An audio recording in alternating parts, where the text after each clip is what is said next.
Beautiful, beautiful, beautiful. Um, Administration. I hear there's an echo.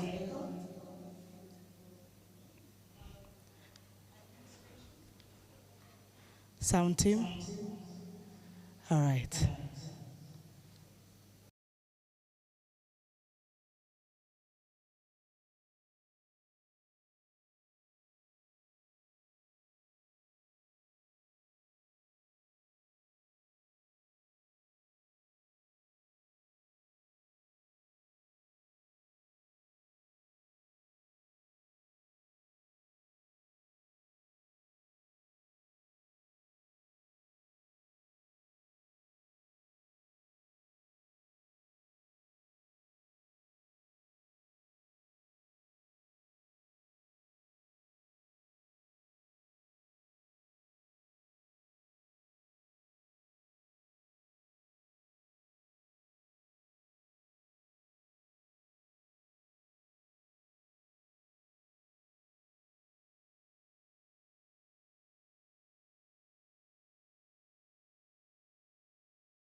Welcome. Thank you very much. I can see that our key guests are walking in. Karibuni sana, we have been expecting you. It's a beautiful morning, and of course the patience in the room is evident. Thank you so much. I can see the senior management officials from government and various organizations just walking in, ladies and gentlemen. I also have recognized the CEO, PBORA, Dr. Kipto has also just walked in. I want to appreciate Amnesty, of course leadership also just was in the hall. Ladies and gentlemen, those are key administration management from government as well as different organizations just taking their seat. Thank you so much. I'd like to recognize just among us from the ministry, and that is the State Department of Internal Security and Administration, with us representing the PS, Beverly K. Opora, who is the Principal Administrative Secretary, National Administration, has also just joined us this morning. As they take their seats, ladies and gentlemen, I just want to appreciate all of us for creating time to be here on this very key event. Since this is in regard to a national process, I'd like to, once we are settled, to request, as is in order, that we begin this event officially, and by the help of the national, or rather the Administration Police Dance Band, we may begin with the national anthem. I'll request us all to be upstanding. Let us be all upstanding for the national anthem first, and then that will be followed quickly with the East African anthem. All right, please hold, please hold. National.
Thank you. You may take your seats. Thank you, Administration Police Band, for beautiful entertainment. We shall have you again. You may take your seats.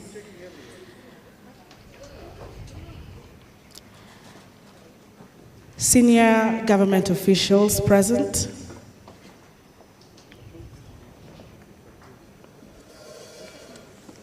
CEO, PBORA, all officials of different organizations present this morning, media, ladies and gentlemen, good morning. My name is Anki Dorisumbat. I will be your host event this morning, alongside two great gentlemen, one of them a legal consultant, an advocate of the High Court of Kenya, who will, if you check in your program, come in for deeper analysis of the draft of the Public Benefit Organization regulations. We will also have a moderation program just in between for better understanding, because that is why we're here. That is the center of this conversation. Before I introduce for the opening remarks the CEO, I'd like to give a very brief background. As of mid-2025, they have documented that there are approximately 14,000 registered NGOs in Kenya, although only about 4,000 were compliant with the new Public Benefit Organization, PBO Act of May 2024. Now, the figure of the registered NGOs is a dynamic figure, we both agree, or we all agree. The new act is therefore intended to streamline operations and improve very key factors: accountability within the sector and integrity. Ladies and gentlemen, the Public Benefit Organization PBO Act came into effect in May 2024, as I said, following the old NGO Act that led to the change in the name of the organization that you're seeing on the banners here this morning. As we speak, we have had a one-year period to make sure that we are in line with the legal and constitutional frame in ensuring that the transition is seamless and properly done. I want to appreciate all the organizations here, because at the end of it all, public participation done, and I know that most of you are in the event that was last done when you were drafting some very key documents. At this point, it is to validate, to bring in your collective voice so you can give an okay, that this can then go through to the office of the CS, presented before the Parliament and gazetted. If it is effective, efficient, and sustainable, then we all win. I will say less, and my best is to make sure that I call in every presenter, who I will also ensure and encourage to keep time, all right, in respect of the next speaker, so that we allow every other session to be extensively and exhaustively done. At this point, ladies and gentlemen, even as I hand over the microphone to the CEO, Dr. Kiptoo, I'd like to once again appreciate the presence from senior management in government, representing the State Department of Internal Security and Administration here this morning as our keynote address speaker, Beverly K. Opora, who is the Principal Administrator Secretary in the National Administration. Let's just appreciate her and yourselves for being here. At this juncture, because we are behind time, allow me, ladies and gentlemen, to welcome to the podium Dr. Lezamana, it's been very hard for me, Kiptoo, who is the CEO, PBORA. Let's appreciate him.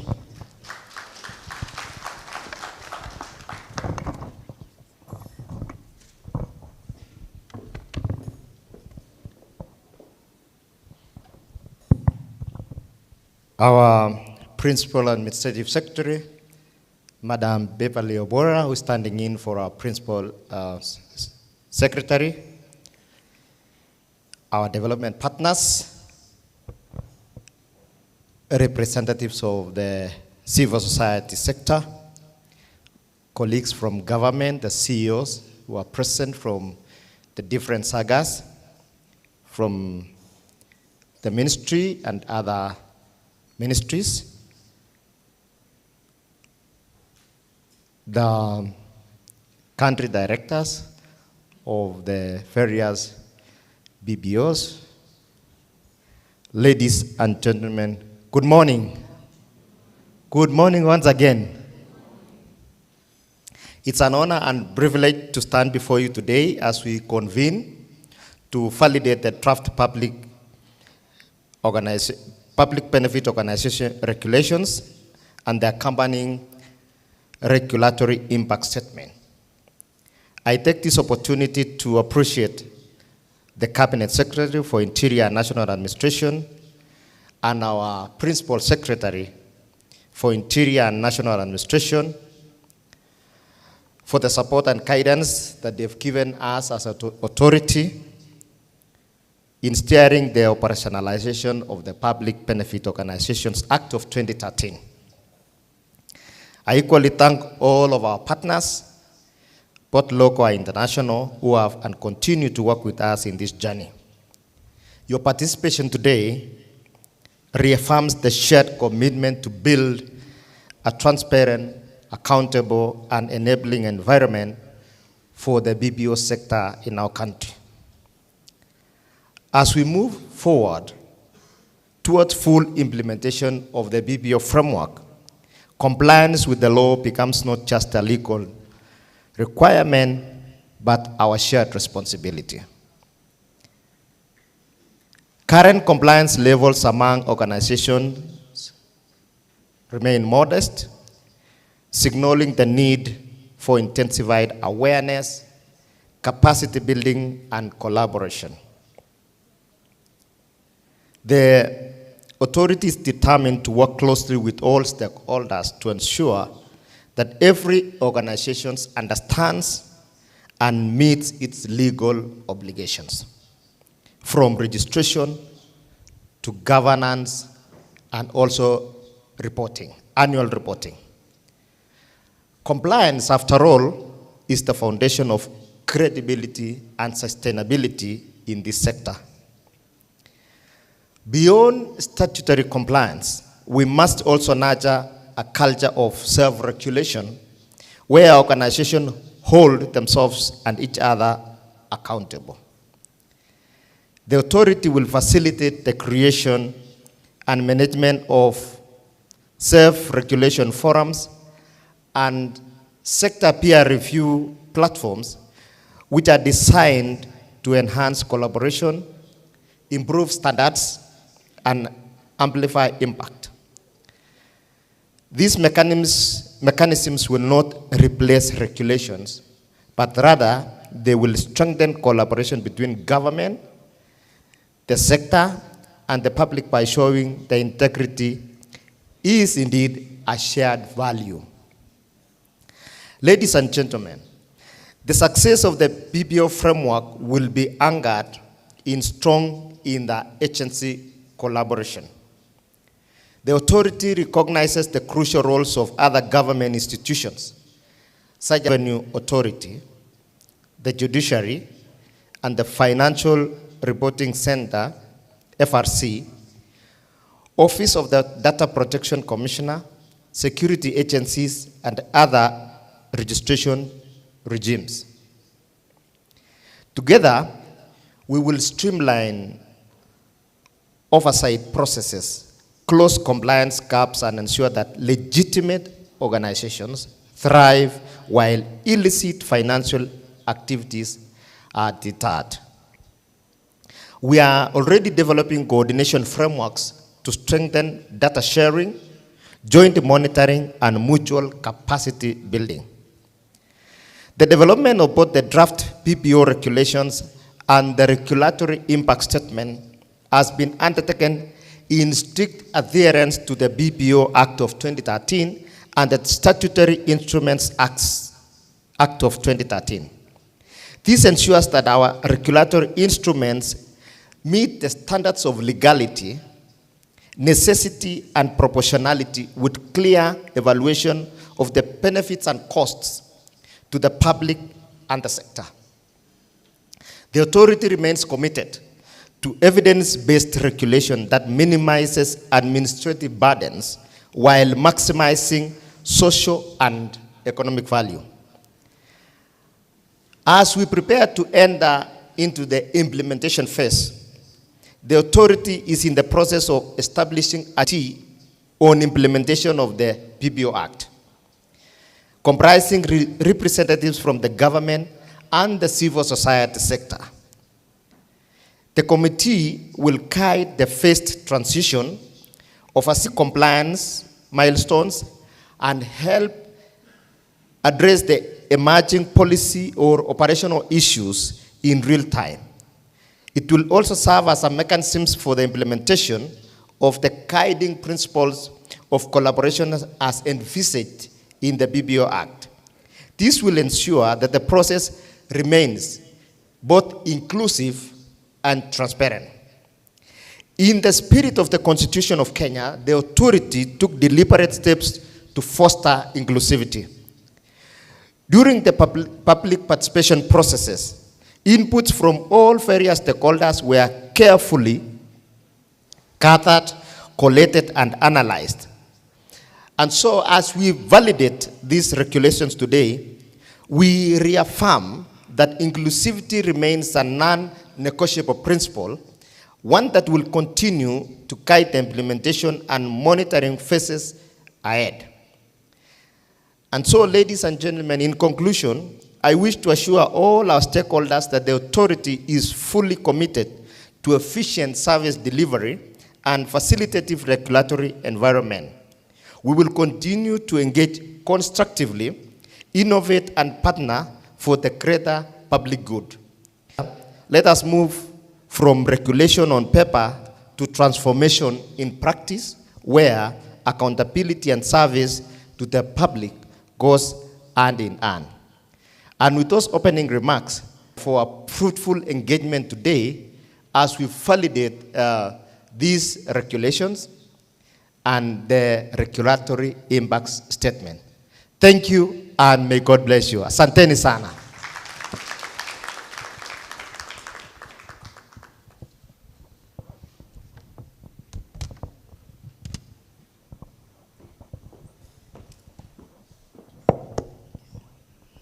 Very much. Let us appreciate CEO once again, ladies and gentlemen.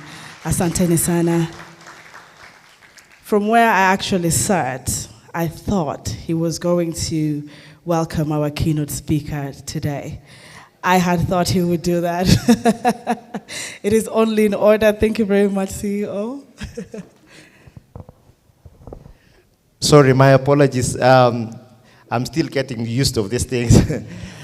But thank you very much. We were expecting our Principal Secretary to be here, but we are delighted and happy to have our Principal Administrative Secretary, Madam Beverly Obora, to come and officially address us and open this validation. Help me, let's put our hands together as we welcome our Principal Administrative Secretary, Madam Beverly Obora. Welcome, Madam.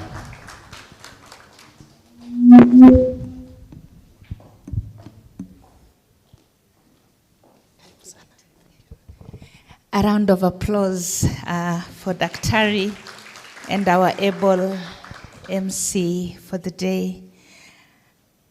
Distinguished with special recognition to Dr. Laxman Kipto, the host of today, and the entire Pibora fraternity, government officials present here today, our esteemed development partners, the civil society community that is here, all our stakeholders present here today, ladies and gentlemen, good morning. Hamjambo. Hamjambo tena. My names are Beverly Opora, Principal Administrative Secretary in the State Department for Internal Security and National Administration. And first and foremost, representing the Principal Secretary here today, I bring you his warm regards and apologies. He would have been here today, but he equally has a significant assignment at the Coast Region, Matters Security. I hope you receive his regards with gladness. I now want, on his behalf, to deliver the keynote speech, the validation of the draft Public Benefit Organizations regulations and the regulatory impact statement here at Movenpick Hotel on this 30th of October 2025. To first and foremost, to our stakeholders, state that as we move into the new space, that is from the non-governmental organizations to the PBOs, commend the PBO fraternity for their effortless interventions and actions witnessed in the past towards the well-being of our society in the Republic of Kenya. All your interventions at in various sectors, are indeed in consonance with our government's agenda. Allow me also to highlight to you that when we talk matters better, bottom-up transformation agenda, pillars are affordable housing, the digital superhighway and creative economy, agriculture, micro, small and medium enterprises, the universal health care, and just that we remind ourselves is the focus also on matters environment, climate change, and of course, our strategy to alleviate that through our 15B. So this morning, it gives me a great pleasure to join you during this very important forum that is a significant milestone in our ongoing implementation of the Public Benefits Organization Act of 2013. The validation workshop marks yet another defining moment in a journey that began a decade ago that was characterized by patience, persistence, and partnerships. I want to take this opportunity to sincerely thank all the stakeholders for their continued commitment, resilience, and collaboration throughout the process. As you are aware, the Public Benefits Organization Act of 2013 officially came into operation on the 14th of May last year, effectively thus repealing the National Government Coordination Act of 1990.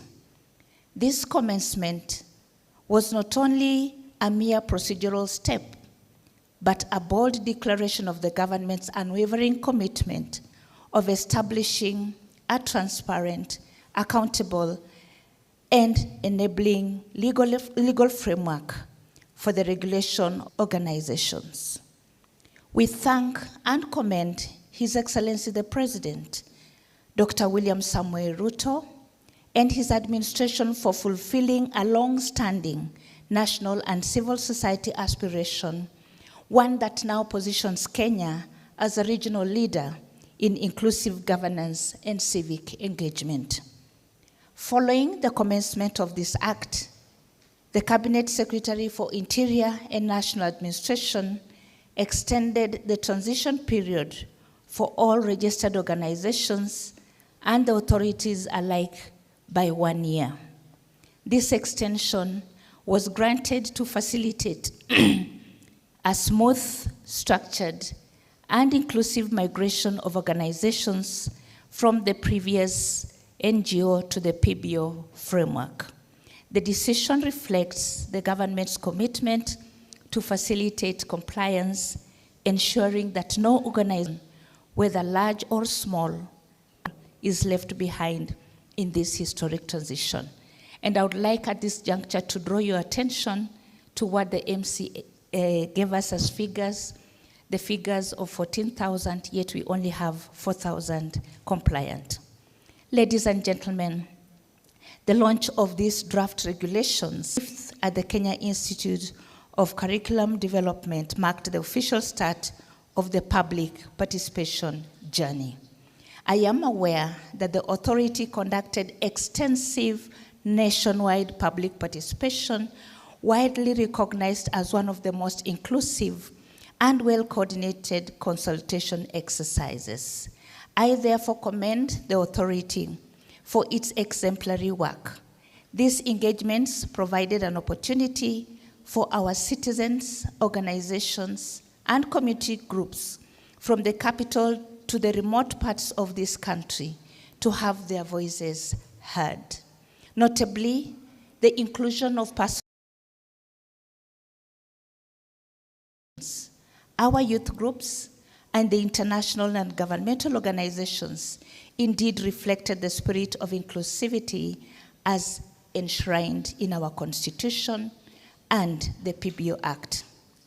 Today's validation workshop therefore presents our final stakeholder checkpoint before the regulations then proceed to the Cabinet Secretary for his further necessary procedure. This is indeed a crucial step towards our full operationalization of the Act, and the journey ahead is therefore well defined. Ladies and gentlemen, upon validation, the regulations will then be submitted to my office for onward transmission to our Cabinet Secretary, who will then present them to the relevant parliamentary committee for consideration.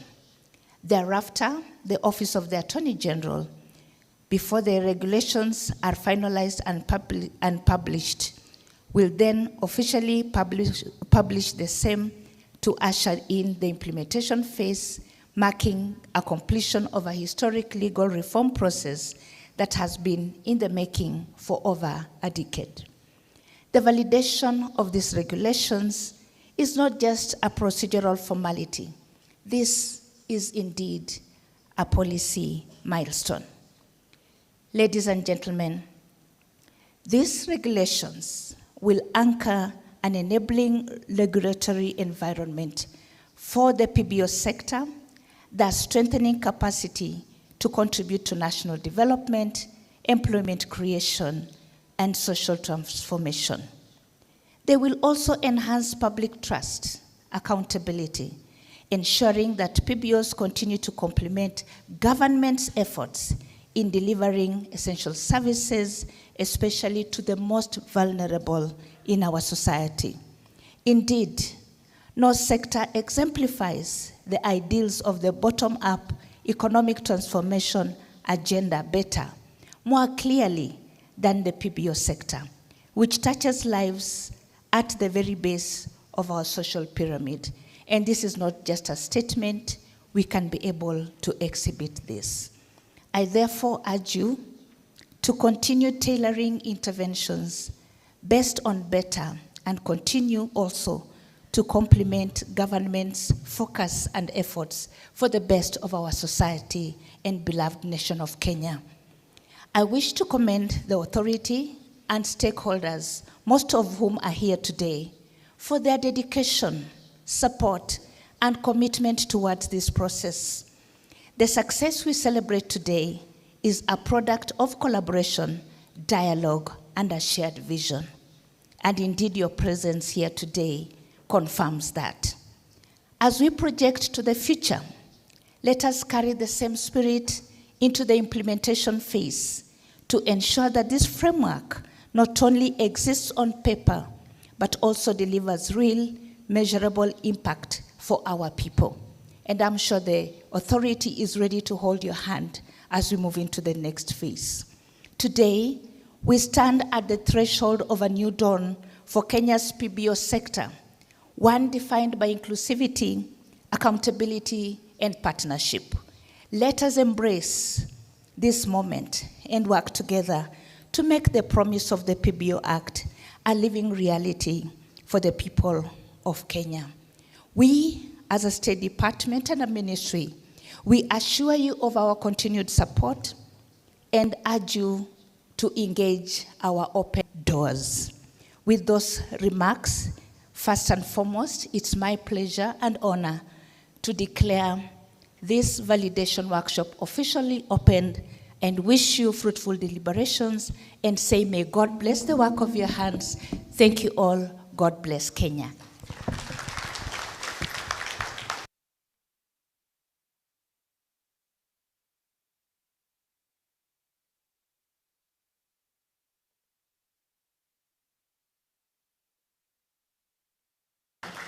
Thank you very much.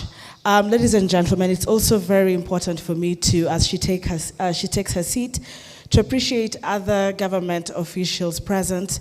And I'd like to start by appreciating Madam Jerida Wariu, who is the Director, Witness Protection Agency, who is here with us today. Let us just appreciate her. She is in our midst. Asante sana. I'd like to also appreciate Madam Bernadette Mutie from the IPOA.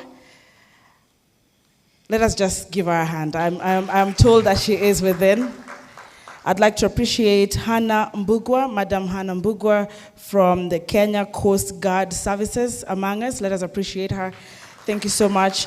Nicholas Kitonga from the Ministry of Interior and National Administration, also with us here today. Alex Munene from the Ministry of Interior is also here with us today. There's quite a number of officials in our midst. I will continue to acknowledge them as we continue. Ladies and gentlemen, I also want to appreciate my co-host. You can see her right here, and our senior management.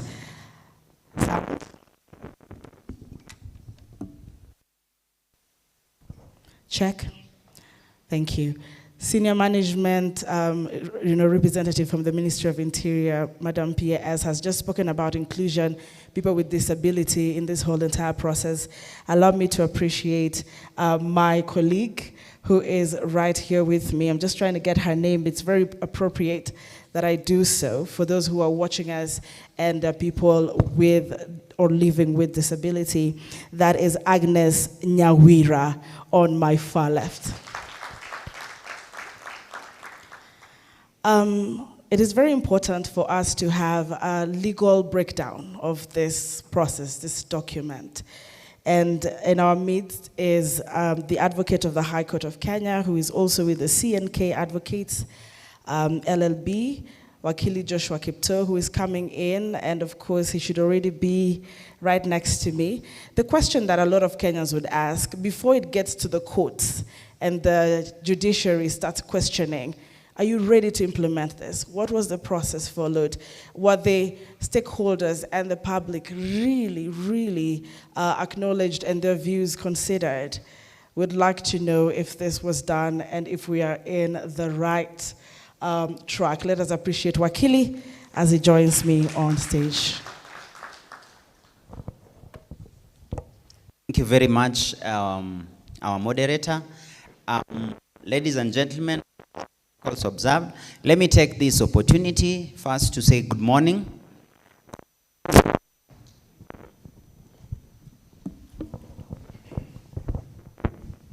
Am I audible now? Good morning once more. Excellent. So thank you very much. So my name is Joshua Kipto, and I stand before you here on behalf of C&K Advocates LLP. Before I could go into the details, I just wish to have them all upstanding, just to introduce them. This has been the team behind facilitation of this process right from the word go. When we had the initial drafts that needed to be considered, consolidated, the stakeholder consultation, importantly coming up with a draft and proceeding to undertake public participation across the entire country, coming up together to come up with a public participation report, and importantly, organizing and facilitating the write-up that we are to apply or to use today for the validation. So this is the team that we've been working together with our esteemed regulator, and we want to sincerely appreciate them for helping and being part of this. A round of applause for them. So my task this morning is quite simple. When we were first given the task of being the bridge between the stakeholders or the primary interested persons in this particular important sector, the regulator had one ask. It has been a long journey for more than 10 years since a law was passed. A law has been in place, too many litigation, too much fighting, too much not meeting of the minds. And our task then was, how do we bring this to a close? How do we ensure that the process we undertake ensures inclusivity, but importantly, consensus building? And I'm reflecting this morning as we seek to just have a quick run through of a validation report, which basically is to confirm that the public participation exercises we carried on across the Republic, the interest groups that we had, quiet sessions, the various consultation with the players and everyone involved in this particular important sector, that those forums, those conversations were not in vain. And as I was reflecting this morning when we were to come do this validation report, when we come here today, is basically to confirm that consensus building is a format or a thing that can make our republic go far. We are faced with this historical moment, and I've seen as tributes were flowing in with the passing of the Right Honorable the late Raila Odinga. And one of the things that was missing, or something I felt should have been said to be an identifier governance mechanism that possibly he stood for, is a question of consensus building. Ability to walk across the aisle and find a common ground. So as we come in today, let us then confirm that as we were doing our public participation, as we were engaged, the regulator on one side, which is the government, we have the office of the Attorney General, we have the parliamentary caucus, because that is the next phase we are supposed to engage. Within the sector, there are diverse groups, both local, international, regional, and the different sectors of economy that they contribute. So this validation report is basically to try to show that we try to weave through the recommendations, the proposals, and the request, and come up with a proposal that we feel all of us can feel, can touch, and identify. And importantly, we are not saying that is the final and that is perfect. We are just saying we seek to operationalize. But that is not the end. There is so much to be done. A journey begins with one step. Hopefully today we are in the step number 200. We still have 500 steps to go. So I would ask my team to quickly project our presentation so that we are able to show our esteemed guests today what we have done based on the proposals and the recommendations we got. The ICT team quickly.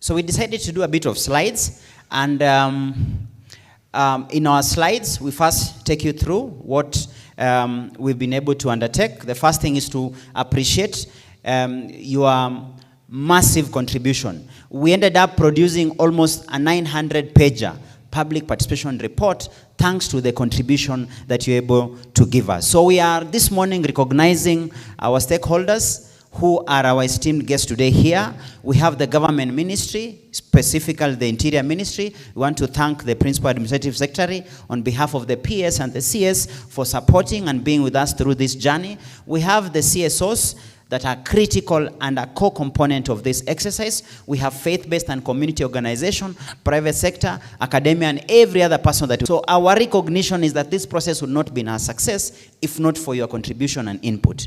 Our specific objectives today then are just the following four. The first one, we want to give a summary of the process, which I've just given a snippet of it. Number two, we have to demonstrate that the consideration and incorporation of the public and stakeholder views has been factored in. Remember, public participation has been a hallmark of our new governance model since the inception of the 2010 Constitution. The only challenge has been we've never as a country found a common ground on what can be said to be a perfect public participation. The number of litigations and policies before the courts on the issue of public participation has been far-reaching. But the difference has been every time there's a matter in court, there's always an improvement. And one of the areas of improvement in public participation is that previously, people would only go out, collect views, and that is the end, closed chapter. There'll be no refer back. There'll be no conversation as to what are the considerations. So we are happy today when we say we have to demonstrate specifics. These were the proposals. This is what we considered. And we also have an answer to issues that, for example, that weren't per se considered, and that's why we'll have the panel discussion to be able to still unpack, and so that at the end of this validation, if there will be any new improvement, that has to be a consideration. So today we have to demonstrate that all the considerations and the proposals have been put into consideration. Importantly, we finalize the stakeholder engagement stage, which would mean then it moves then to the government agencies, as the PAS had mentioned, the CS, as well as importantly, a principal principal player in this will be the legislature, parliament, because they have to consider. We've done our due diligence in ensuring that we've been appraising the parliamentary committee on security as well as delegated legislation just to keep them abreast. The Attorney General's office has worked with us through the entire stage just to ensure that as soon as we finalize with the stakeholders, then what comes in is the next stages should only be to rubber stamp or more or less to adopt what we have done through this process. Lastly, we seek to validate the regulations for onward processing. So we are really excited to be at this stage. It has been a long journey, but we are finally here. The contextual background, I think this one we have done it as we were doing the public participation. I'll just mention that one, the foundational aspect of these regulations is the Act adopted in 2013. Then we have the draft regulations 2025, which I think we launched in June. And the purpose of the regulations is to operationalize the Act. And what was important then was to ensure that we carry out a very credible and inclusive a nationwide public participation, which I'm happy to report that most of the people sitting in this room supported and participated actively, whether giving oral submissions or giving us written memorandums, petitions, and even having follow-ups, because we had more than one session. In fact, one of the things that we got excited about, I don't know, I'll be shocked if they are not in this room. Where are our friends, the Mau Mau Veterans Association? Hands up if they're here. Can we clap for them right away? This is an organization that ran with us from Garissa. They came with us to Meru. They were in Nyeri. They were in Machakos. They were in Nairobi, all the sessions. They were in Mombasa. Until at some point as a moderator, I was telling them, I know what you're about to tell me. Just sit and confirm and support the rest who are here. So I want to appreciate the nationwide public participation process gave us so much insights, and the product of our work today is because of those sessions that we had. And then you also have the valid consultative stage before the gazettement in the development of the regulations. Can we give ourselves a round of applause having participated in all that? Thank you very much. Now, the summary then highlights is as follows. One, we did a series of countrywide public participation, 13 of them in total, because we were clustering counties. But end of events, for example, the INGOs, we have the federation here within Nairobi. We had a session just to cover for the PWDs and the rest, because we needed to ensure that no one is left behind. Secondly, we had technical input from legal experts and policy analysts, and that's why I was trying to acknowledge the team that I have worked with. But beyond that, within the regulator, they have diverse departments led by the legal department, and they have helped us in a big way. Also, the Attorney General's office have supported us, as well as the Parliament team have also been part and parcel of our journey. Finally, we have the consolidation of the stakeholder feedback into the current draft. So that's what we seek to have. We try to do a bit of a data view to show the participation, and you could see where the participants were very active. In Garissa, we had 125. The lowest, I think, was the niche ones. You may confuse the numbers. It was because it was a bit of a niche. If you talk about INGO, Federation, PWDs, those were not just the open public type of a thing, but they were mostly for the niche and the special interest, just to ensure maybe their issues may be more incisive. We thought that it would be important to have these last three, PWDs, INGO, Federation, in a more intimate way, because the issues that bedevils themselves would be more important. And part of the panel discussion will be touching on some of the issues they raise. And I'm sure most of the people seated here were falling under the two categories, mostly the Federation and NGO.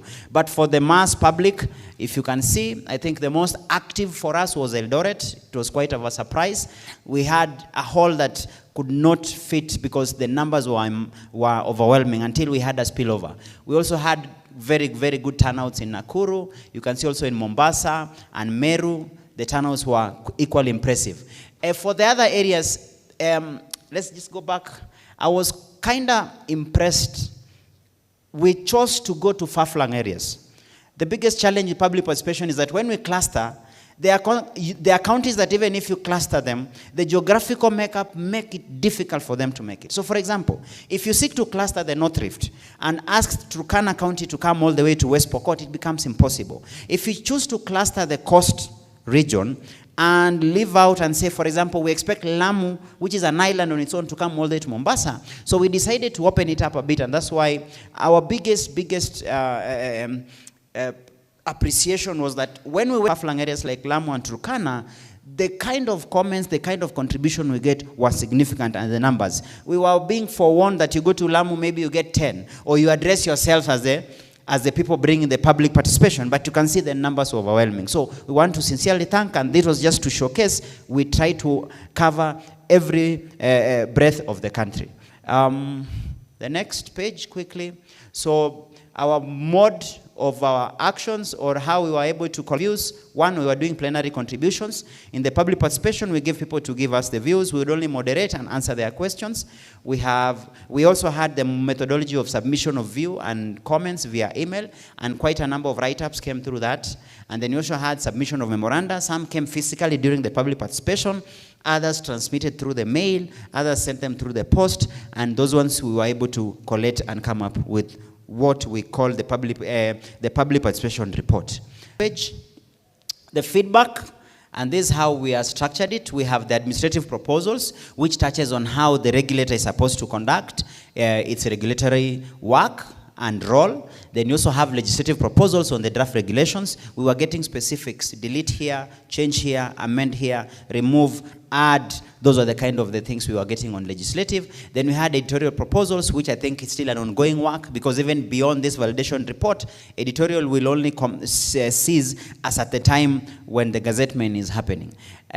For them, then you also had, please, just one back, and in all that we could say ours was whether adopted or incorporated. So that was our methodology.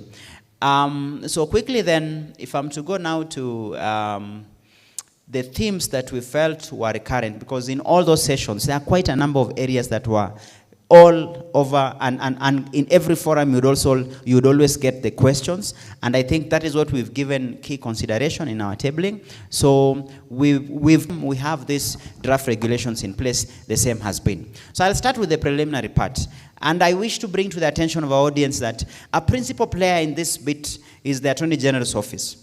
The regulator basically has a responsibility of adopting each and every proposal, but ultimately, you cannot discount the fact that the Attorney General's office will always be there, sitting more or less like a guardian, saying, this does not pass the threshold of constitutionalism. Or you may find, for example, how it has been provided for by the Act is sufficient, or an amendment of the Act must be first dealt with before you cover it in the regulations. So our task as the consultants and the regulator has always been walking this thin line to ensure that whatever we've been given as proposals are able to pass the threshold, so that it becomes pointless for us to adopt everything, go through the AG, the same is squashed, we come back to square one. Or alternatively, it goes through to the parliamentary committee, and quite a number of state agencies have done that. You get to the parliamentary committee, then they reject. And the AG will be at hand to say, we gave our advisory, but the same was not taken into consideration.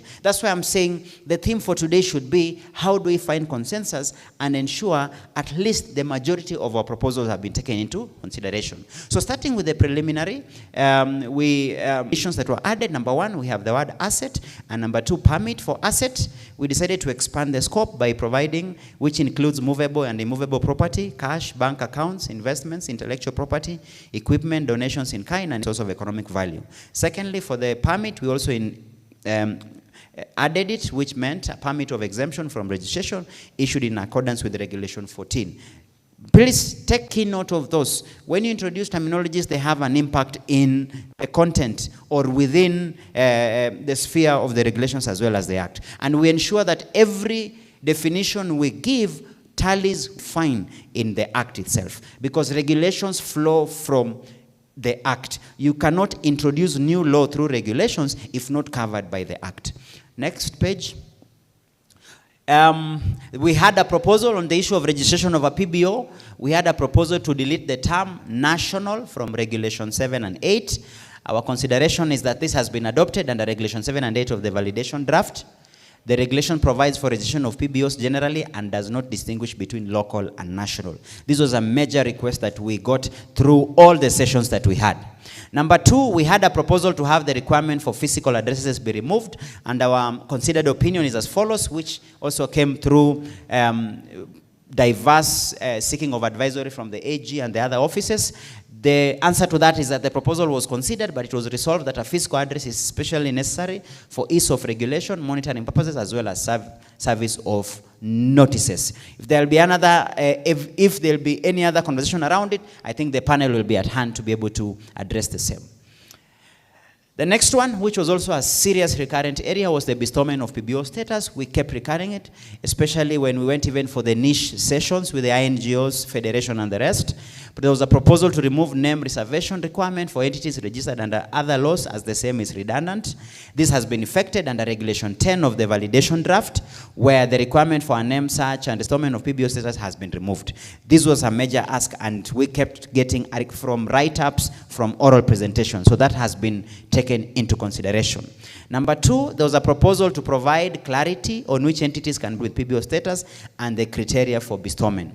The validation draft has clearly provided the criteria for bestowment of public benefit status under Regulation 9, which I would invite you to also take a time. That is Regulation 9A to F of the validation draft. So that one also was a major request, especially from our friends in INGO as well as the Federation. So those are the, especially on the bestowment. The questions on bestowment, when I was moderating, it came cropping up over and over again. Then we have part 5, registration of international PBOs, a major ask again. Proposal to provide clarity on what is direct, indirect implementation. And in this case, under Regulation 2 of the validation draft, we define direct implementation, and Regulation 13.2 of the draft provides for what constitutes indirect implementation. So we needed to clarify, how do you distinguish between the two? And the panel will be able to consider that and also take questions and feel, because we'd also want to get now your final feedback that you feel we've clearly clarified as had been requested. Then there was a 12.1c of the draft, which provided that an application for registration as an IPBO to be accompanied by a duly signed attendance list with telephone numbers and personal identification numbers of the members present of the present. Now, the provision has been deleted under Regulation 12.1 of the validation draft. So this one was important, especially when it comes to the registration of international PBOs. I'm sure quite a number of questions may still filter in, but as you have seen, we ensure that what you proposed to us, we gave it serious consideration. Then we have part 6, cancellation, suspension of registration. The first proposal to provide a hearing due process before suspension and cancellation. Our feedback at first was that what had been proposed as we are going to public participation was kind of not one that meets thresholds on principles of natural justice. So on this one, we have effected under Regulation 16.3 of the draft, and we've provided at least 30 days notice to show cause before the authority can take any action. Secondly, there's a proposal to have legal avenues for review of the authority's decision. Again, this has been given consideration, and the same has been effected under Regulation 21.22 of the draft, which then provides for review of cancellation, and subsequently, where an applicant is not satisfied with the decision of the authority, they may proceed to file an appeal before the tribunal within 30 days of the authority. So you can see even the time period given is kind of enough to ensure that there's enough notice period, and then there's also a legroom for any resolution of a dispute as well as an appeal. So this was also a major request, in especially the public forums who went around the country. The PBOs and CSOs, especially at the grassroots, saying the time it takes for them for information flow, the time period we had provided at first was too short. So that's why we've tried to expand and ensure there's avenue for that. Now the next part, which is part number 7, we have recognition forums and federation of forums. We remember when we were answering your concerns and questions, we said one of the ways to ensure self-regulation or to give a bit autonomy within the sector and to ensure that self-regulation is a mantra of this sector, federations or the recognition of forums and federations was a key consideration. And I remember when we were saying why the regulations, one of the selling points we told you, if you adopt the regulations, that it means we are providing an of self-regulation, and we said that can only be through the forums and federations. So in line with that, we had two proposals. The first proposal, we wanted a proposal to provide, or we got this feedback that they be there be a provision for clear regulations on how forums and federations are to be constituted, and the same has been factored in. Under the draft regulations 23, 24, 25, and 26, we've provided for eligibility for recognition of a forum, federation of forums, and the process for applying for such recognition. That one ensures there's clarity as to what constitutes a forum and what can make a federation.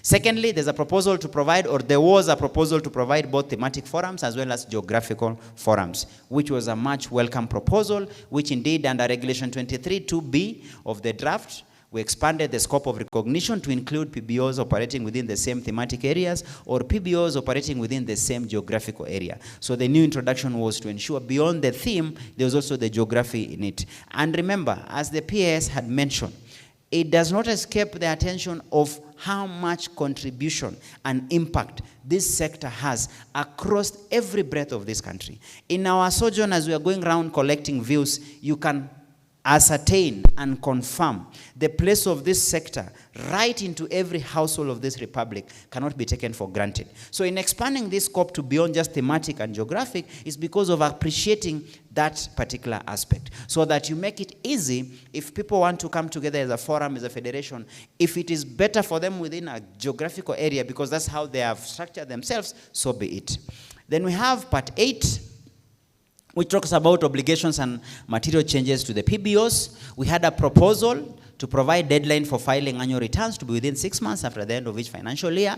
This one was a recurrent question and concern, and we adopted the proposal and effected under regulations 28 of the validation draft. You can have a look at the same. Secondly, on the same, there was a proposal to have the requirement for all PBOs to submit audited accounts to be reviewed for PBOs whose total income is 300,000 shillings and above.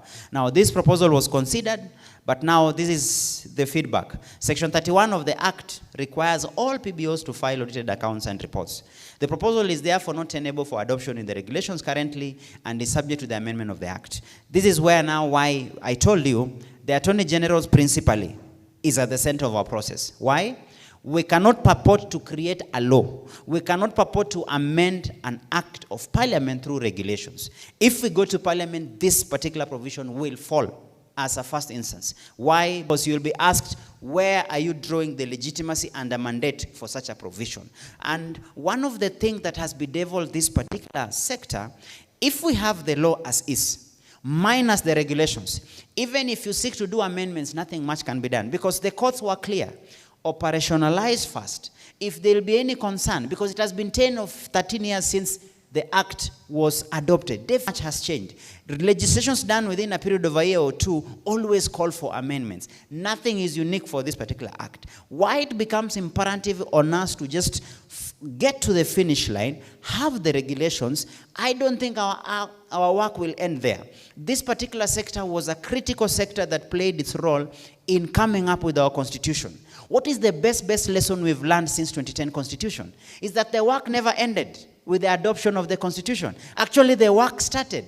Because there's one thing to legislate, but there's another to breathe life to the law. There's another role and job to ensure that once you have a legislation in place, once you start implementing it, you realize that there are shortcomings and amendments have to come through. So the same applies here. So for these particular proposals, we will seek to encourage you that it is not a case that all is lost. It is a question of, as soon as we are done with this, please make it to be a first consideration. If you wish to have this proposal to be taken care of, then it would mean we have to commence the amendment, and nothing stops, for example, the sector to sponsor such a particular amendment, which I think is important and can make it easy. But on the first one, we were able to give a consideration, and by virtue it was within the confines of the Act, we were able to adopt it.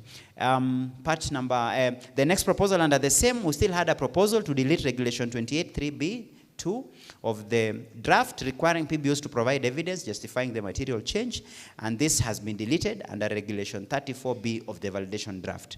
Secondly, or lastly, there was a proposal to reduce the time period for processing and approving or declining a material change. In that case, the proposal has been effected under regulation 31(5) of the validation draft, and time period reduced from 60 to 45 days. So those were our consideration when it came to obligation.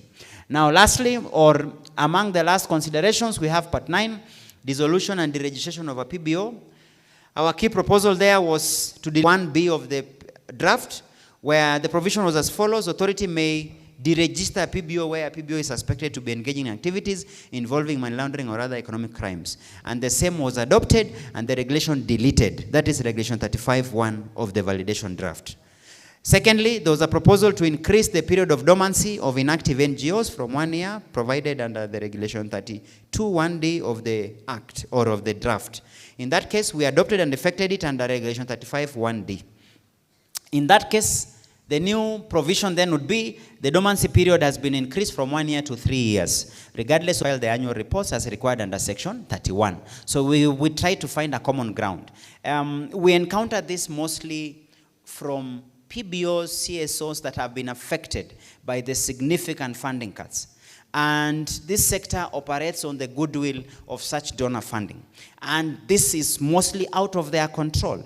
So that you may wake up today, a change of regime, and I think there's no better case study like what happened in Washington. The moment the new Trump administration came in, USAID closed shop. What happens? The ripple effect is found with CSOs and CBOs. So one of the key proposals, especially for CSOs that were downstream, carrying out programs and sector, because USAID was very active in health sector governance. And they told us, now what happens? If our funding is cut, we have to go back to the drawing board. It may take us another whole cycle of 1 year, coming up with proposal, getting new funding, rolling out the program. 1 year would be super unfair to us. And the consideration then, we said, give and take 3 years would then make sense. However, the provision for filing returns, just like the way we do with the companies, even if your company is not making profit, you still file your returns. So the same applies here. So those are the proposals for dissolution and registration, and we considered both.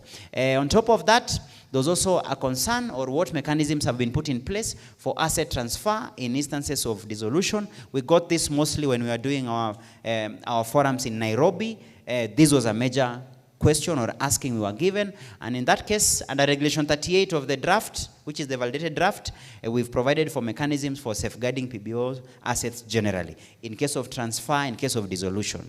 On top of that, Regulation 39 of the draft has provided for safeguarding of assets upon dissolution of deregistration. And ask because the PBOs, CSOs, and all the sector players wanted clarity just in case, because we had provided for it in the regulations, but clarification on how exactly. The question was, how then do we guarantee security of the same? Then we had miscellaneous provisions. The proposals, one, there was to provide for electronic submission of applications and documents, and in our consideration, we have given that, and we've said that the draft provides for electronic submission of all applications and documents to be made to the authority. For example, name reservation application, that has been provided. That is the Director General. I remember when we were doing the sessions, you promised, because they told you, make it simplistic. We don't have to be physically coming to your offices. And one of the promises, if I remember the DG you mentioned, is that you will seek to integrate services of the regulator with Huduma Center, so that beyond just the electronic submission, we want to make it as accessible as possible, because that was a requirement, or that was a request by the sector players when we were going around, especially in the far-flung areas. Then we also have proposal to provide for the transition process in the regulation, and that one we have considered under Part 5 of the 5th schedule of the Act, which has incorporated under Regulation 46 of the validation draft, and it has provided for clear transition of NGOs registered under the Repeal Act. This was important, and it was a question that kept recurring. I can't add more. Mine is to give sincere appreciation. We wouldn't be here. We wouldn't have been successful as a team of a young legal firm that was given this heavy task, where others have tried over the years, where we've been in court for more than 10 years, but we only appreciate that this has been possible by this distinguished person seated in this room today. So we want to convey our sincere appreciation. We want to give our undertaking that this does not mean it's an end of the road. It is just a start for new opportunities. So I want to encourage, and I want to ask all our stakeholders, all our sector players, let's not drop the ball. The work is still ahead. Once the regulations are in place, there's more work to be done within the practice areas. With that, thank you very much. A round of applause, ladies and gentlemen, for CNK Advocates. Kipto, thank you very much. Quite detailed. However, if I was to scan your minds and your brains, There's a lot of questions, and you need clarifications as well. But I can assure you that within our program, we have the plenary sessions where, of course, we'll have question and answer as well. If you're keen on your programs, give it a bit of time after the health break that we're about to have, ladies and gentlemen. But I do want to appreciate you for your patience and your order. I also want to echo that it is the constitutional mandate of the government to ensure fairness and equity. In this process, I also want to appreciate and acknowledge the constitutional provision of the freedom of association given to all of us in this room, hence the great organizations that you're all heading this morning. Before we take this break, I want to acknowledge and honor of other key leaders among us in representative capacity of different institutions. I want to appreciate Dr. Matilda Mgoi, who is a counselor from the Counselor and Psychology Board. Thank you so much for making your way here. Nelly Wanjira, from the Office of the Attorney General. You've heard Wakili saying how integral it is to have the Attorney General's office give its legislative feed or guidance on what we are doing. I want to appreciate Irungu Horton, who is the CEO of the Amnesty International. Thank you so much for creating time. I also want to acknowledge the presence of Willie Mwangi from the Office of the Registrar Tribunals here also with us. I want to appreciate Joseph Nderitu from the Directorate of Criminal Investigations with us in this forum. Stephen Githinji from the Asset Recovery Agency is also present among us. Ladies and gentlemen, do put it into your mind that if I do not mention your organization, it doesn't make you any lesser. If I could get each of your names, I would really gladly acknowledge each of you. What I do know is I'm seeing bright minds in this room who want people at the center of the organization. There are so many narratives about why would you want to have personal gain at the expense of the people that you so claim to want to help. And so I see so much positivity in this forum today. Walking this journey in a collective capacity, that is the end goal. I want all to be part of the online streaming that is going on now. The digital team has requested me to remind you that we are online on PBO, all right? PBO, you can check that on Twitter now. That was formerly Twitter, now X. We're also streaming live on YouTube. For the sake of any other members who are not able to make it here, they can stream live on our social media. I want to also, at this point in time, with the guidance of my technical team, request you all to brace yourself for some beautiful, lovely, delicious breakfast. All right? If you are taking some, we just want you to have a health break. And also you can use the restrooms and washrooms. But because we're behind time, I don't know if we can agree that we take lesser time than we have in our program. What sayeth thou? Can we take 20 minutes and come back? So I'm looking about 15 minutes past 11, thereabout. I'd like to consult because it is a consultative program. All right, with the honor of our chief guest, of course, Beverly Opora, Principal Administrative Secretary in the State Department of Internal Security and Administration, all other leaders present, I'd like to request us all to, take a short break and come back 11 of, yes?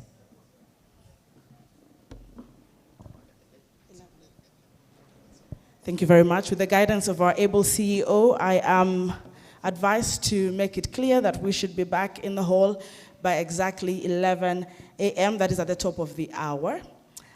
So I will also then release you in that capacity. Please keep time. I know you'll be engaging. But if you want to join me in a song, you can join me as you leave. Heal the world. Are you okay?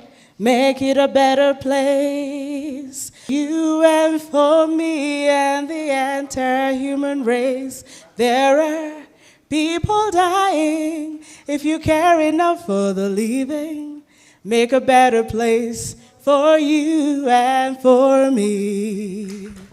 Madam Secretary, you may leave first and, of course, grab a cup of tea. Our diplomats and head of different organizations, enjoy your health break. 11 a.m., ladies and gentlemen. We'll be back in the hall.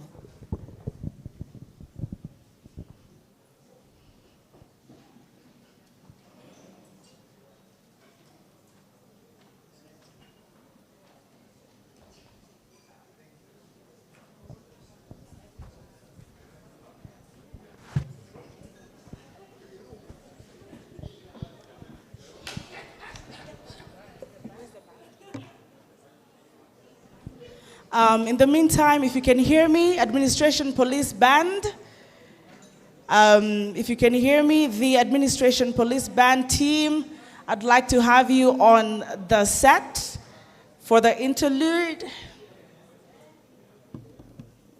The Administration Police Band, if you're here with us.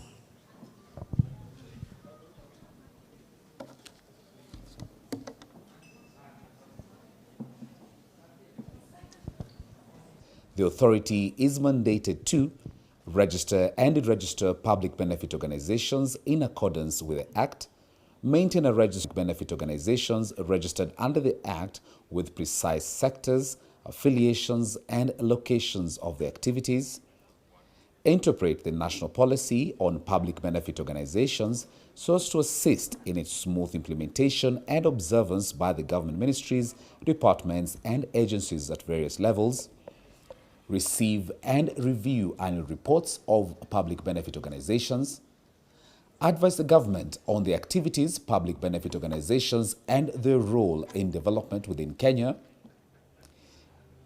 issue forms, instructions, model documents, facilitate information sharing and networking between public benefit organizations and the government, institute inquiries to determine if the activities of public benefit organizations do not comply with the Act or any other law, provide advice and training to public benefit organizations, and do anything incidental or conducive to the performance of the preceding functions. The authority's top decision-making organ is the board, which consists of a chairperson appointed by the president and members drawn from government and PBO and private sectors. Decisions of the board of the authority are implemented by the Secretariat, the executive arm of the organization, which is headed by the Director General.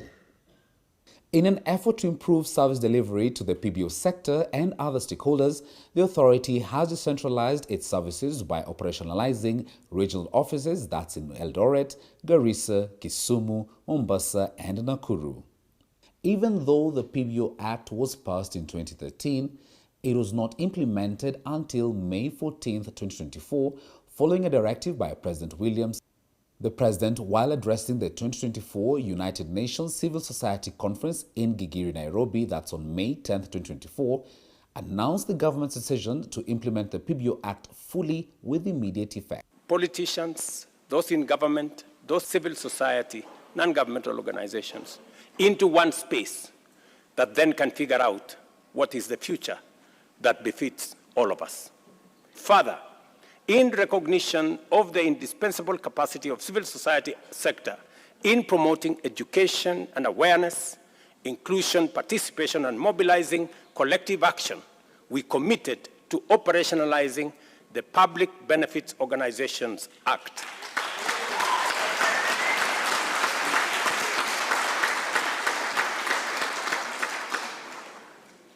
I made that commitment. And maybe civil society have been wondering what this act stuck in limbo for over a decade.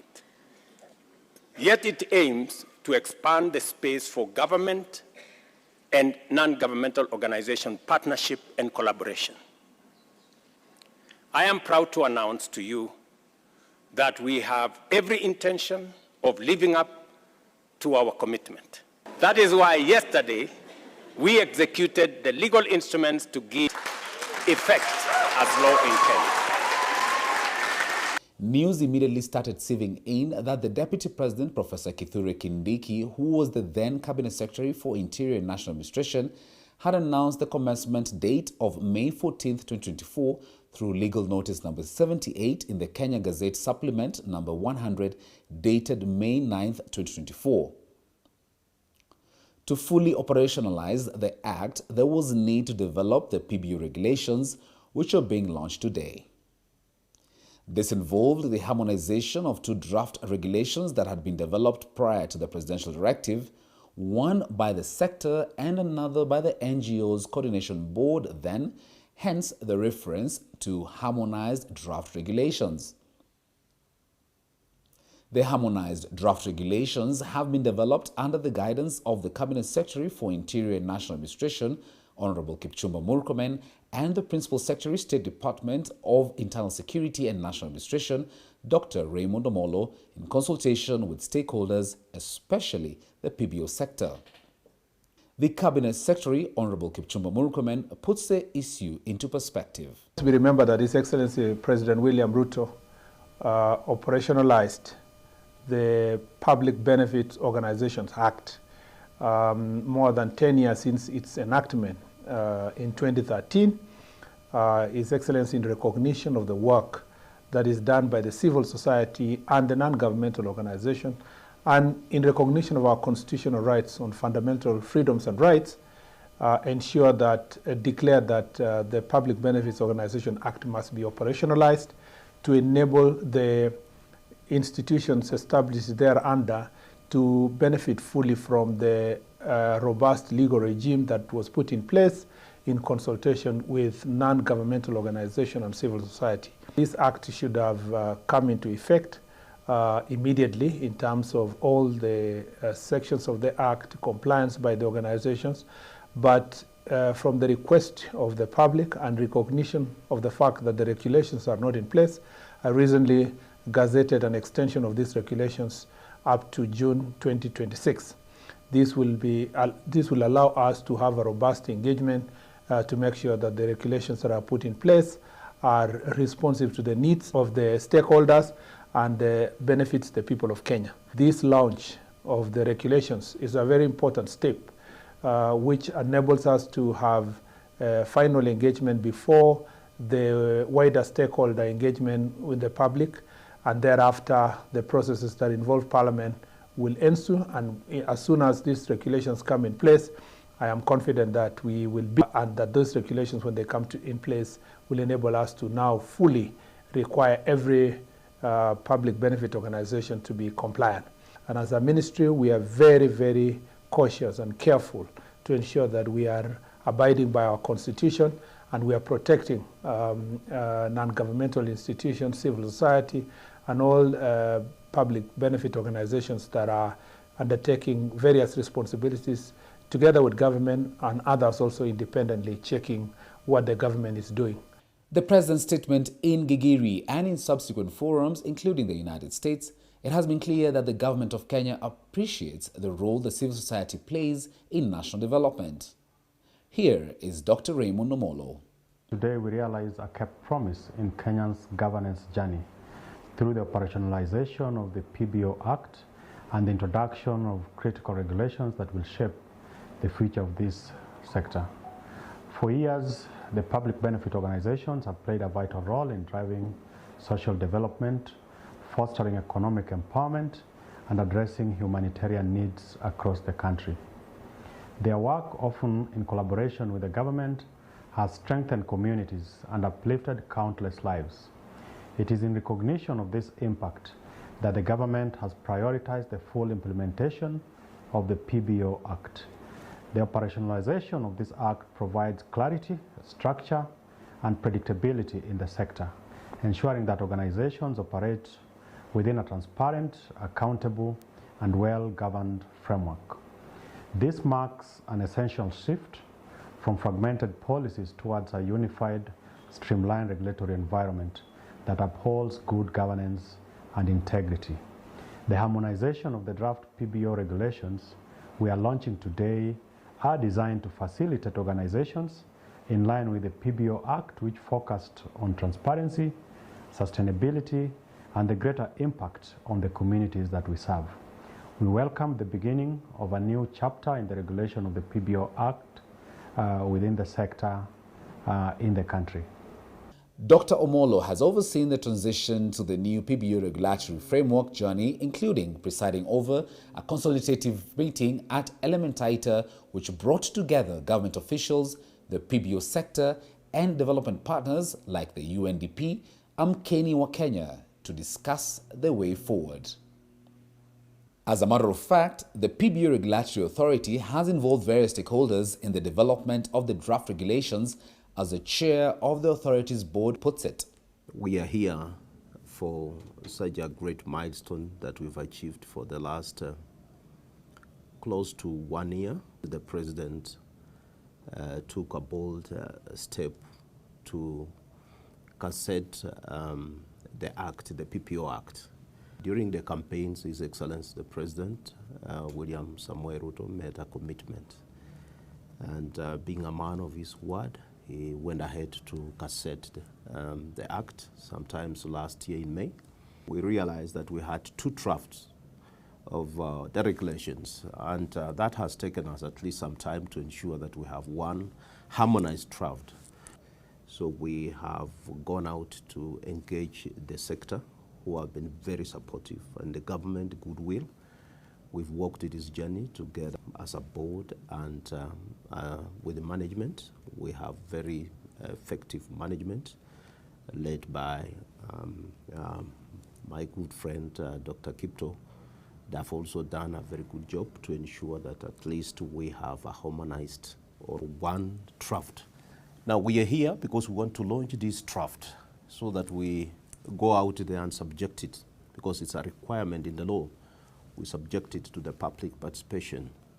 And we want to ensure that everybody is involved, especially in the sector and the government. At the end of the process, we will ensure that all the views from the sector are captured so that we have a document for posterity to ensure that this progressive law is not in any way hampered by anything that we may come up with. I want to give especially the people in the sector that is one of the most progressive laws, and we want to ensure actually when you look at this law, it's going to strike beyond our boundaries. It's one of the laws when you look around what is happening in most leading nations in Africa, talk of South Africa and other countries, you will realize that Kenya is now taking a step and a lead in this sector. We want to invite all of you. We will be coming out there to interact with the public. We want your views so that when we bring out the document, it's a document that is accepted across the board. I wish also to point out that in the wisdom of authority and the government, we requested the minister to give us an extension. I want to appeal to the sector, to the players, to ensure that they maximize the time we've been given for the extension, so that at the end of the extension, we have operationalized the entire law as required. I will appreciate that if all of you will be willing and ready, so that nobody feels has been left out. The development of the harmonized draft regulations started in April this year, when a consultant was hired to harmonize the 2 drafts.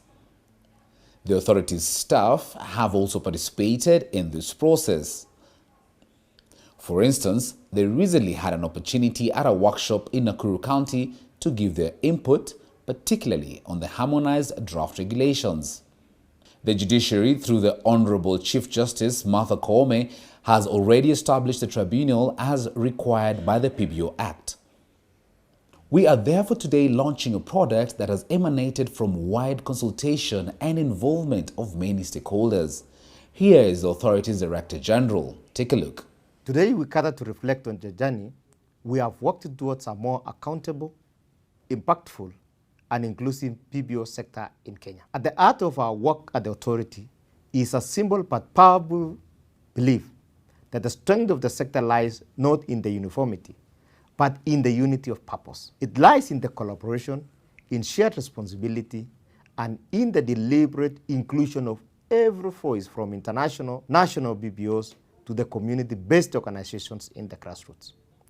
The role of the authority is to enable the sector. We have a responsibility of facilitating a fair, transparent, and conducive environment within which organizations can operate, grow, thrive, and deliver on their missions. Through the support of our various stakeholders, the PBO regulations will be subjected to public participation countrywide to ensure meaningful input. The public participation process isn't just about ticking boxes. It's about staying true to our constitutional values and participation, transparency, inclusivity, and ensuring the final regulations truly reflect the voices of all our stakeholders. We stand ready to support, guide, and partner with all BPOs to ensure a seamless transition and a stronger future for the PBO sector. I urge all stakeholders within the sector to take full advantage of this time to align their operations, enhance coordination, improve compliance, and build sustainable partnerships. Collaboration and inclusivity are not just principles. They are the foundations upon which lasting change is built. Thank you, and let's embrace this new chapter with dedication and optimism. God bless you. From here, the harmonized draft regulations will be subjected to public participation in line with the Constitution of Kenya and then a validation.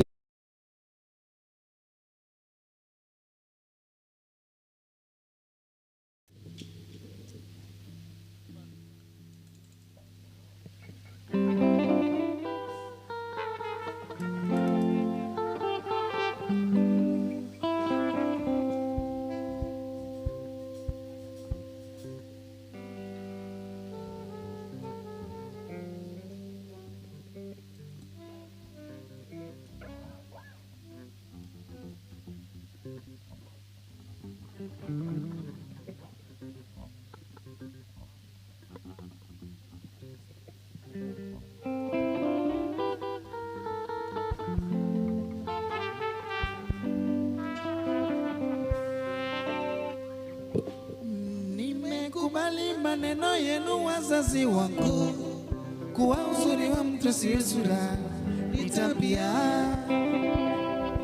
Yule mume niliyemkubali kanichigaiba, nitapomuuliza ulikuwa wapi, unijibu wewe ni mama wa nani tu, na shida gani, na kila siku ninakutimizia. Wewe ni mama wa nani tu, na shida gani, na kila kitu ninakutimizia.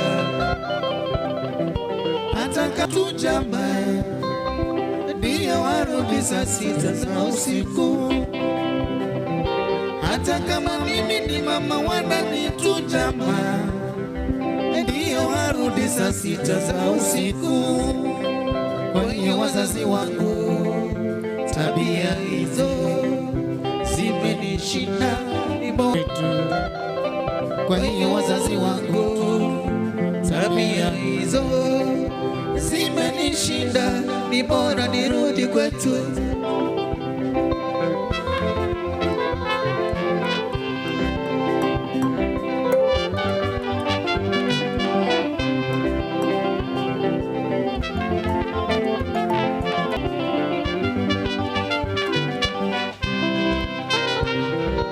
Hata kama mimi ni mama wananitujama, ndio warudi saa 6 za usiku.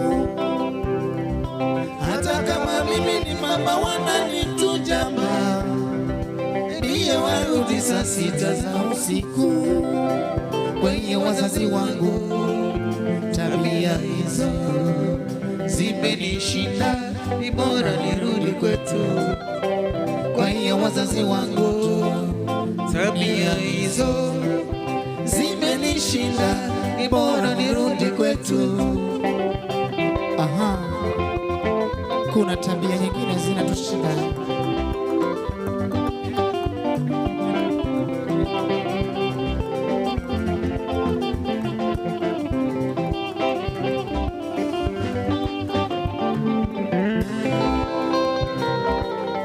Tukaza moyo ishi na mneo, mneo huyo ni wewe.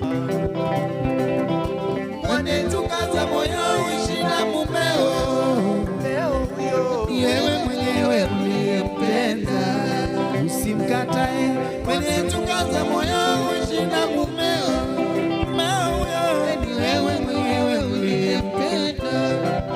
Tulikupa mita mapema kuwa mtumevi, hukutaka kuyasikia. Leo umeona mwenyewe, mwenetue, nenda kwa wazazi wake, mmeo ukawaeleze. Leo umeona mwenyewe, mwenetue, Check 1 2, check 1 2. mmeo ukawaeleze, mwenetue. tukaza moyo ishi na mumeo, Mmeo huyo ni wewe wewe mwenyewe uliyempenda. Usimkatae Mwanetu kaza moyo ishi na mumeo. Wewe mwenyewe uliyempenda. ulitufahamisha mapema kuwa mchumba wako ni mlevi, hukutaka kuyasikia, Hukutaka kuyasikia. leo umeona mwenyewe. Mwenetue, nenda kwa wazazi wako, mmeo kawaeleze. Leo umeona mwenyewe, nenda kwa wazazi wake, mmeo kawaeleze. Mwenetue, Mwanetu kaza moyo ishi na mumeo. mmeo huyo Ni wewe mwenyewe enda. usimkatae, Mwanetu kaza moyo ishi na mumeo. mmeo huyo Ni wewe mwenyewe uliyempenda. Thank you very much. That is the Administration Police Band. If you can hear my voice from outside, I remember us agreeing on at the top of the hour. Ladies and gentlemen, it's now 5 minutes past the top of the hour. If you could quickly just finish up your tea and join us in the hall, we would appreciate. Gentlemen, if you can hear me, for those of us who are still outside, please try and make it a little quicker so you can join us in the hall. We are behind time by 5 minutes. All right, we are behind time by 5 minutes. You can bring in your tea. I believe that's possible. You can bring in your tea if you want to, but I think it's very important that I remind you that we need to continue. We are behind time. Ushers, if you can help me. Ushers, if you can hear me, please guide our guests. For those who cannot hear me, because we're about to resume this session any minute from now. If you can hear me, I'll give you about 2-3 more minutes, and then I will have my ushers guide you back inside. Police, Administration Police Band, Utawala Band, karibuni tena, asante sana.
Usipate tabu unema, uliyoyafanya sio mageni hapa duniani.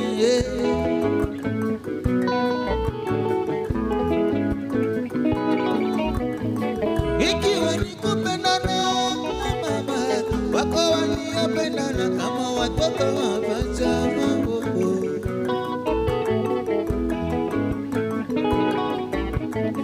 Ikiwa ni mapenzi bebe, wako waliopendana kama kumbi kumbi, kumbi kumbi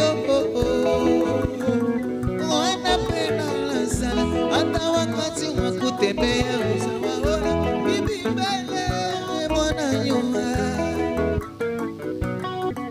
lakini sio acha pata utokea wakante wakakosa kuelewa tena kwa miapo semu se mimi na wewe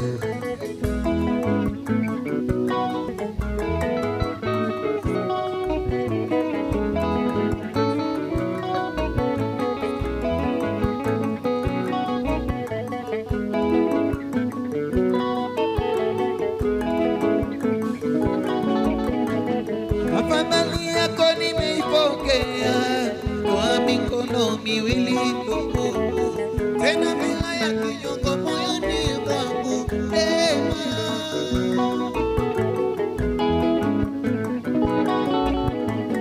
hata shemeji za kitimtima kule niliwatuma waje wakupe salamu zangu bibie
Tangu tuwe wapenzi tumependana kikweli, pendo litola moyoni.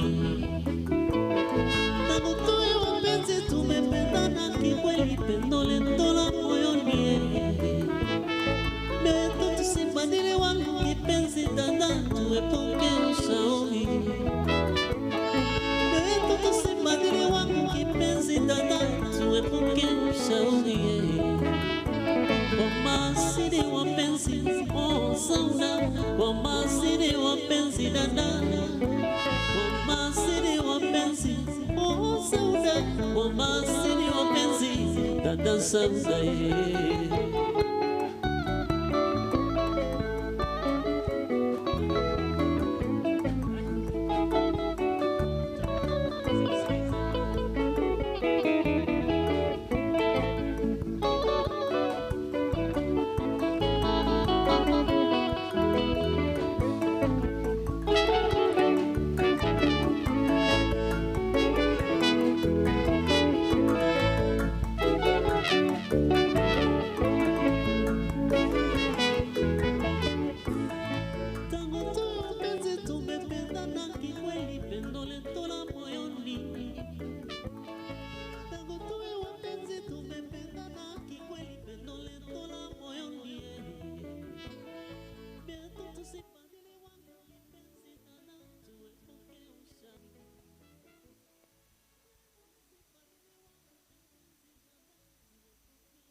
Wamasidi wapenzi, oh sauda, wamasidi wapenzi dada, wamasidi wapenzi, oh sauda, wamasidi wapenzi dada sauda.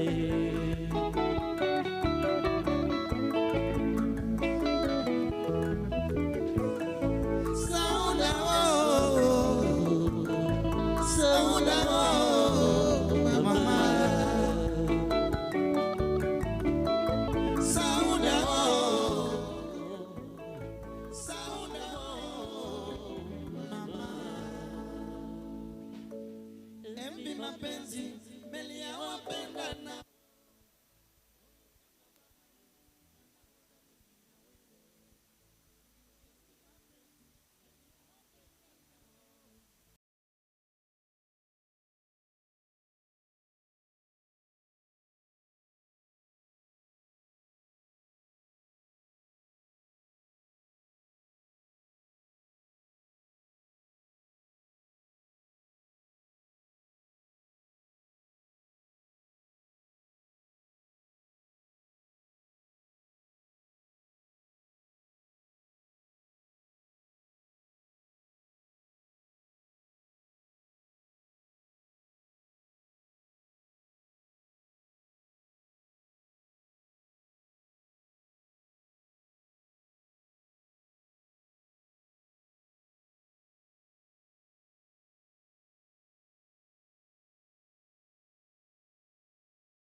Thank you very much. Stay with us, please. Administration Police, do not leave. Stay with us for a few more minutes. This is just to appreciate you all, ladies and gentlemen, for keeping, no, you did not. You all did not keep time, but you tried to keep time. But thank you so much for just coming back into the hall. Just to remind you once again that this is the National Validation Workshop on the Public Benefit Organization Regulations. And I am just but waiting for one more panelist to join us. He's very key and integral in this next session. So as we wait for him, I'm also just calling on those who are still outside to please join us in the hall. We are truly, truly behind time, ladies and gentlemen. If you please come into the hall so we can begin this next session. Remember, the key factor on this particular, or in this workshop, is that we are able to engage. If you lack, if you miss out on the engagement, it's pretty much you were not part of this. So we would want to have everybody in the hall to be here for this interrogation or question and answer session with the panel.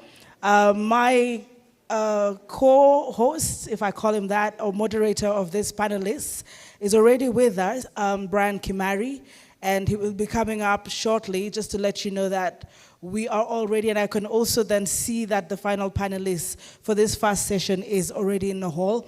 One last call for any other person who is outside the hall to please come inside in respect of time. So remind you once again that we are really close to the last part of ensuring that this act is implemented. The major objective here is to ensure inclusivity, fairness, and equity by bringing together stakeholders to go through this draft and validate it so that it can proceed to the office of the Cabinet Secretary, and then, of course, in that order, to being gazetted. So it's very, very important that we understand the legalities around this, that we have your questions answered, clarifications given, because at the end of the day, it's always been such a back and forth process when people in the media like myself have all these other petitions in, in courtrooms, and, Kenyans get to question, why didn't we have the procedure taken as should be and as enshrined in the Constitution and as is expected. Brian, I'm not sure if you're ready. If you are, ladies and gentlemen, allow me at this juncture to acknowledge and appreciate the sign language on my left, also just making sure that we have the inclusivity needed. And coming up on the podium, he'll take over the first session on the discussions with the panel. Allow me to appreciate, with your help, with a round of applause, Brian Kimari, Program Manager, Research Fellow for the Center for Human Rights and Policy Studies. Let us appreciate him, ladies and gentlemen. Brian, that is not how we do it. You see, as much as you're all very corporate, okay, I want you guys, and now I called you guys for this point, to give me a louder round of applause, like you had some tea.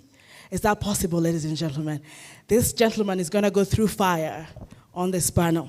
Now, if you're ready for the fire, ladies and gentlemen, give a round of applause for Brian Kimari. Thank you, Brian. Thank you. I hope the fire that's being referenced is quite moderate. But I thank you, everyone, for being here. Thank you for your presence and for your attention. My name is Kimari. As you've heard, I'm a research fellow with the Center for Human Rights and Policy Studies, but also serve as the coordinator for the NPO working group on the Financial Action Task Force. My role today is quite simple, and it's largely to be a facilitator for the key esteemed guests that we have in the room. Our panelists will be doing a job of critically assessing the role of the PBO regulations that have just been presented to support a positive environment for PBOs to meet their objectives, as well as to contribute to sustainable development in the country. We will draw from the opinions of esteemed professionals with long-term experience in advancing civil society, civic space, as well as contributing to national development in the country. So without further ado, I'll continue to introduce the guests, the panelists that we'll have on board today. First, we'll have Irongo Horton, the Executive Director of Amnesty International. Let's appreciate them as they make their way to the stage. Next, we'll have who is the country director for Action Against Hunger, as well as the chair of the INGOs Forum. Appreciate him, please. We will also be joined by Florence Sevuo, who's the country director for the Sustainable SDG Kenya Forum. We will be joined by Mr. Hassan Abdile, the country director for Islamic Relief. Let's appreciate them as they come on stage, please. And finally, we'll have Ms. Florence Makanu, who's a policy advocacy and social accountability consultant. Thank you.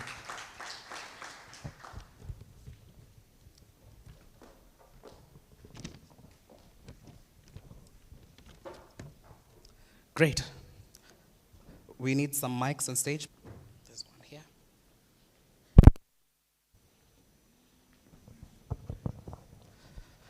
Good. So thank you to the panelists for agreeing to participate in this important event.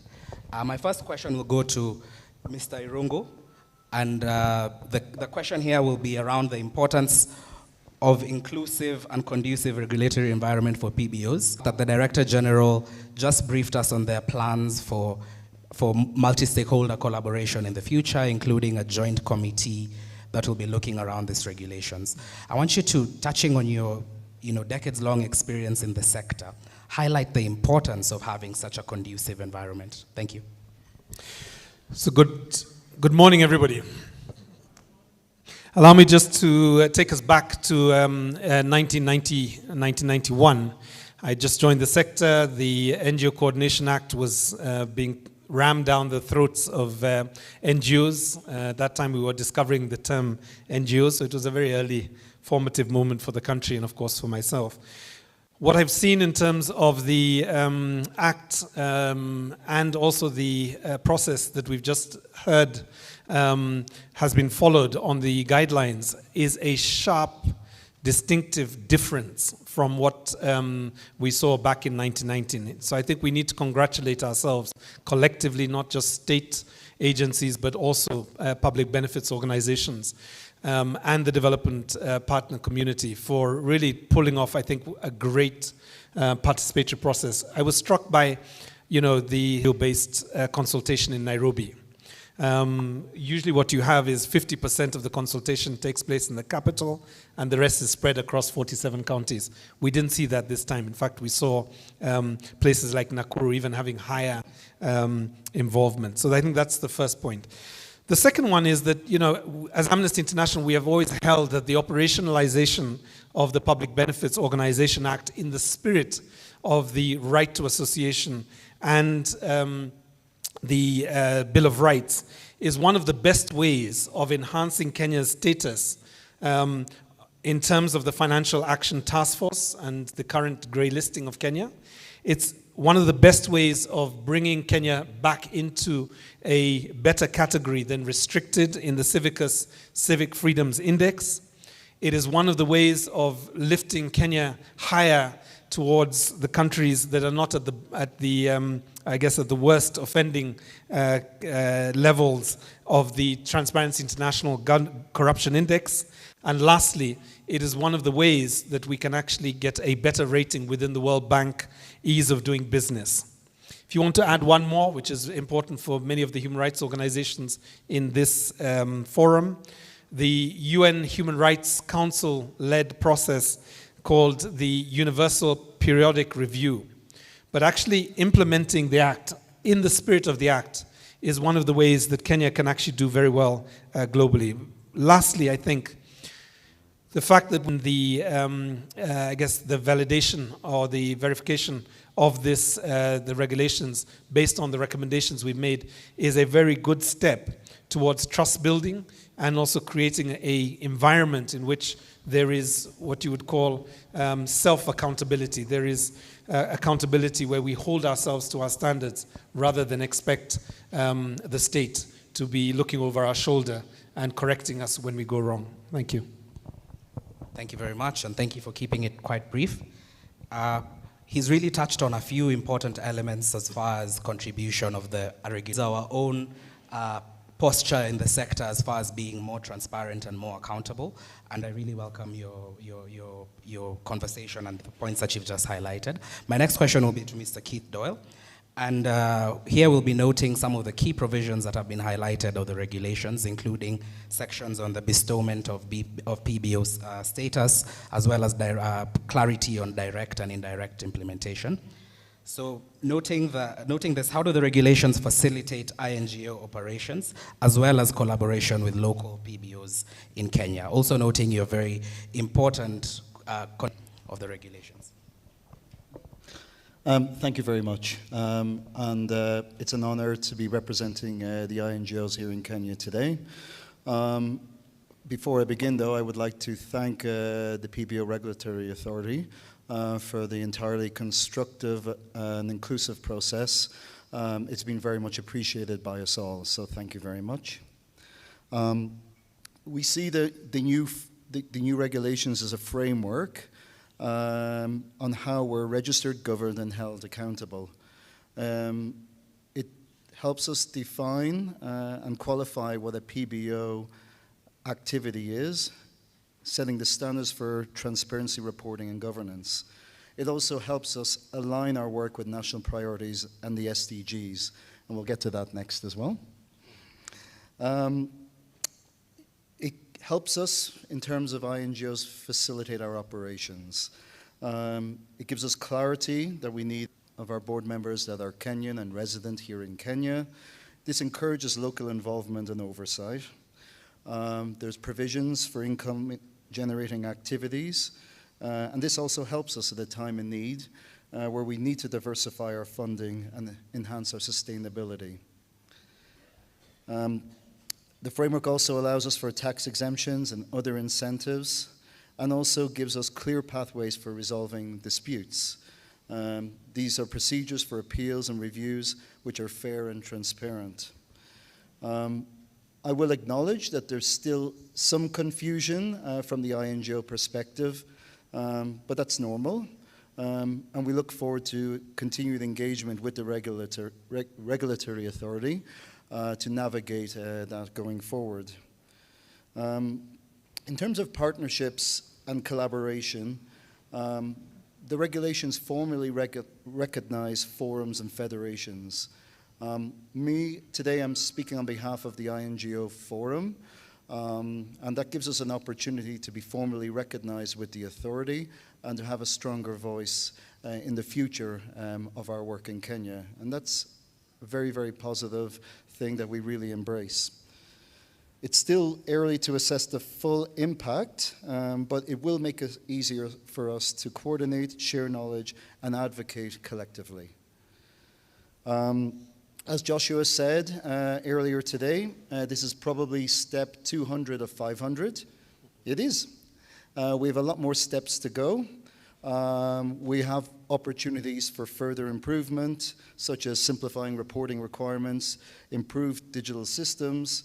We need to look at fee structures and potentially also alignment with the KRA assessment of public benefit organizations. If that can be harmonized, that would also help us a lot. So we look forward as INGOs to embracing these regulations, and we look forward to navigating it with our colleagues at the Regulatory Authority. Thank you very much. Thank you very much. And Mr. Doyle, just before you put the microphone down, I want to confirm, what are some of these areas that you think also need more clarification as far as the operations of INGOs? Sure. Okay, so as a country director for an international organization that has been registered in Kenya under the NGO Act for over 20 years, I'm looking at the regulations today and I'm a little confused. In order for us to transition to a PBO, do I use Form 1, which is allowable by national and international organizations? Or given the fact that we've been incorporated under the NGO Act for 20 years, does that allow us to be bestowed using Form 3? Or do we use Form 5, which also adds provisions for operating in other countries as well? So those are questions that will need to be answered. And I guess, you know, that clarity will come in time. One thing that is clear to me, the processes are clear, but there's ambiguity on which process we utilize. But we'll get there. Absolutely. And thank you for a very positive spin on something that could have gone negative. I appreciate that. I think what we need to take from this is the need to really work together towards achieving that clarity and addressing the areas that remain ambiguous in the regulations. So moving on to issues of sustainable development, joined by Ms. Florence Sevuo, I want to check, how do the regulations support sustainable development goals in Kenya? And do you have any examples of successful partnership and collaborations in the past that can be harnessed through these regulations? Thank you very much. My name is Florence Sevuo. Thank you very much. My name is Florence Sevuo from the SDGs Kenya Forum. And let me start by thanking the authority for this inclusive process, but also, more importantly, for giving us a voice as civil society organizations to be able to interact with this process. I say this because, personally, I remember in 2009, 2006, thereabout, when these conversations were ongoing, I remember participating in some of these talks, but at a very different level. And so years later, being able to still be in this platform is very great. So going back to the matters of sustainable development goals, as you all know, the Public Benefits Organizations regulations are a cornerstone for accountability, transparency, and collaboration among civil society organizations. And so we cannot talk about development in this country if we don't talk about how we are regulated and how we come together in terms of partnerships, collaborations, and so forth. And so if you think about the first president, when he talked about the three Ujinga, do you remember? There was what? Ujinga, umaskini, and? I'm trying to remember the last U. Ugonjwa, yeah? And that was like a rallying call from our first president when he talked about three things that needed to be addressed. If you think about the second president, Moi, he talked strongly about the Nyayo spirit. That's one thing that remember him for. If you move to the third president, Mwai Kibaki, talked a lot about the Millennium Development Goals. When you talk about free primary education, when you talk about the mobile clinics, the HIV interventions that happened, malaria, and so forth. And all this was all to make sure that Kenya is a developed nation. Fast forward in 2015, we adopted the Sustainable Development Goals that all of you in this room are contributing to in one way or another. And therefore, we cannot talk about these regulations without coming together here for us to make sure that we are contributing to the development agenda of this country. And so, specifically looking at a well-regulated environment, two SDGs come into mind. SDG 16 on peace, justice, and strong institutions.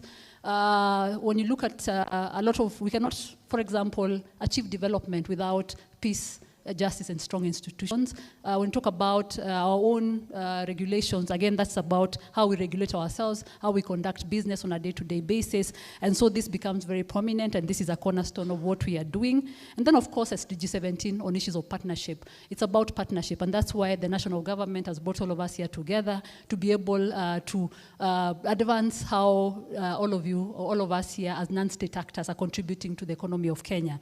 And so I think gone are the days where we keep thinking maybe the government has its own role, civil society and others. Of course, we all have our different roles, but then how do we collaborate? How do we showcase that we need to be able to have, you know, for example, legal recognition and protection as civil society organizations, an enabling environment for operation. We all need to be in a way that, of course, gives us, you know, the environment that is required for us to be able to achieve our core missions, and also for us to be able to have, you know, to be able to mitigate administrative handles. Again, on partnerships, I always say in Africa, if we were to perfect partnerships amongst ourselves as different stakeholders, then we'd be able to do so much. There's a lot of duplication of efforts. There's a lot of things being done by different stakeholders that many times we do not know. For example, the SDG Kenya Forum, one of the things that we are trying to do is bring together CBOs, national organizations, international organizations, to be able to sort of coordinate efforts and to make sure that we're not duplicating efforts. We are able to contribute or sort of scale up whatever we have been able to do at different levels. And of course, the issue of resource mobilization. As you all know, the donor space is shrinking. Most of us now are really thinking about sustainability. We're thinking about how do we sustain non-governmental organizations. We're not in an era of, the proposal funding. Of course, that still exists, but that space has really shrinked. So then how do we, moving forward, ensure that we can, for example, do some of the things that these regulations are giving us in terms of innovation, coming up with our own solutions around the Sustainable Development Goals. And so giving practical examples of some of the things that, for example, partnerships have given us. Within the national government, there's the citizen-generated data. This is where we have come up with citizen guidelines through the Kenya Quality Assurance. It's at the Kenya National Bureau of Statistics. And this enables civil society organizations to start producing official statistics or statistics that can be considered fit for use. And these guidelines have offered an opportunity for us, whatever sector that you're in, you're able to produce data that can be considered fit for use. And so we are calling upon civil society organizations to be able to uptake these guidelines. And this means you contribute with evidence in terms of this being, and also partnerships between civil society and ourselves. And this also has contributed to the voluntary national review. This is the SDG status reporting that happens every 3 or so years. And Kenya has reported 3 times, 2017, 2020, 2024. And so every time we are called upon as civil society organizations to report that which we are doing at different levels. It's very important for us to showcase our efforts, but more importantly, to give our stories as they are. And Kenya is known as one of the countries that has not censored civil society voices. Our reports are always annexed to the national report, which is a very big milestone. When you go to many other countries, you'll find that there's always fights between the non-state actors and the government in terms of this reporting. But for Kenya to allow civil society organizations to have independent reports that are not censored, then that means that we are on the right track as a country. And so how then do we showcase a sector like that? There's again a lot of, opportunities and partnerships that showcase how we've been able to work together as different stakeholders. We have put together our resources. There are so many projects within civil society organizations that different organizations have pulled resources for service delivery, for engagement at different levels. And this is very good practice. How then can we continue to document how we are pulling our resources together as networks, as individual organizations, to showcase that this is how we can achieve sustainable development goals. So I'll stop there for now, but really hoping that we can continue these conversations on how Kenya can be a sustainable nation. Thank you very much. Thank you. Thank you very much for taking us down the history path as well, starting with the first president, who I know some of you will struggle to remember the national philosophies that were laid out then. But it's really interesting to go back there and think about ujinga, ugonjwa, and the rest of the issues that were highlighted in that national philosophy.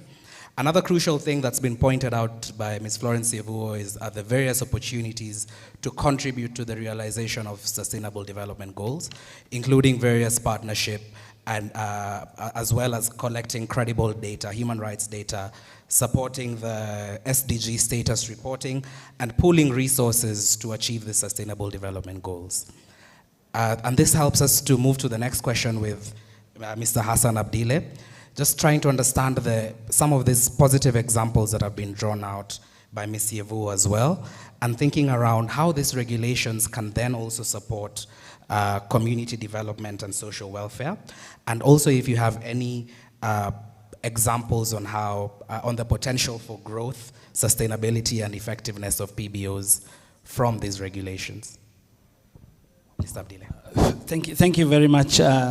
As Brian has said, my name is Hassan Abdile, and I work for Islamic Relief. I'm the country director currently.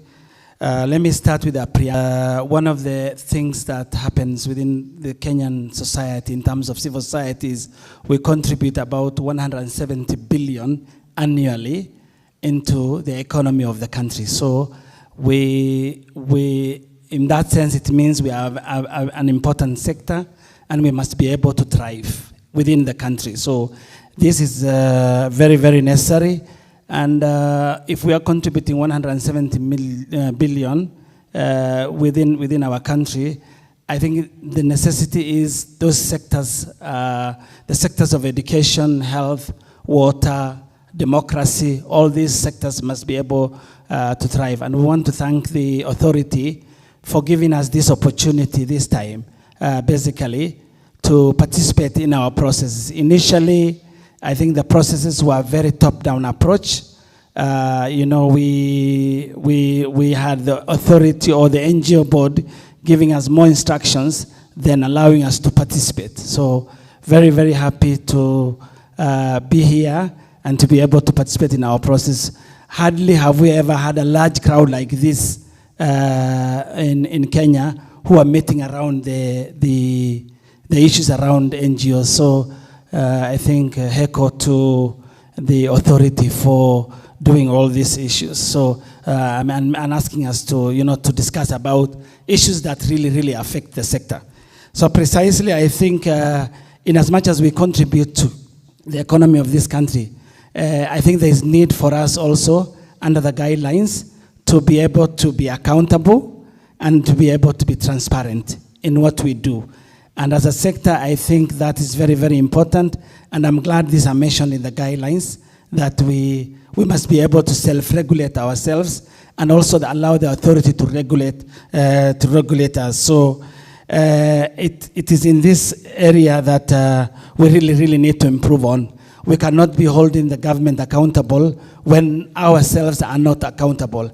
I think there is need for us to be very, very accountable as institutions or sectors that support social protection issues, healthcare issues, education, and many other areas. So I think there is need for us also to be accountable, and we must allow the regulatory also to play its role in terms of fast-tracking what we do and how we work, and the issues around governance. I know there are critical areas that essential services that we provide: health, education, as I mentioned, social protection, democracy, and I think as a sector, I think the government also needs to realize that this sector is a very important sector, and be able to, you know, to work with us and be able to allow us, you know, engage with the government and give us that space to do most of this work.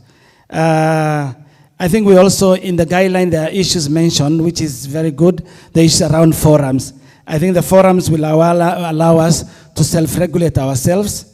We will also work with the county and national governments in a more structured way, in a more structured and elaborate way, in ensuring that, you know, we have a collective dialogue in the way we engage and in the way we do development and in the country. So I think precisely, I would say, these are some of the critical issues that we play. And I go back to what Histon has said, Histon Irungu has said. I think there was a time where we never allowed to participate in what we do. So I'm glad that this is happening now, and that we're able to allow ourselves to both self-regulate ourselves. Some of us fund organizations, but sometimes you may not be able to monitor the process. I think there's need for all the national, international, and local organizations to self-regulate itself, and then from there, then allow the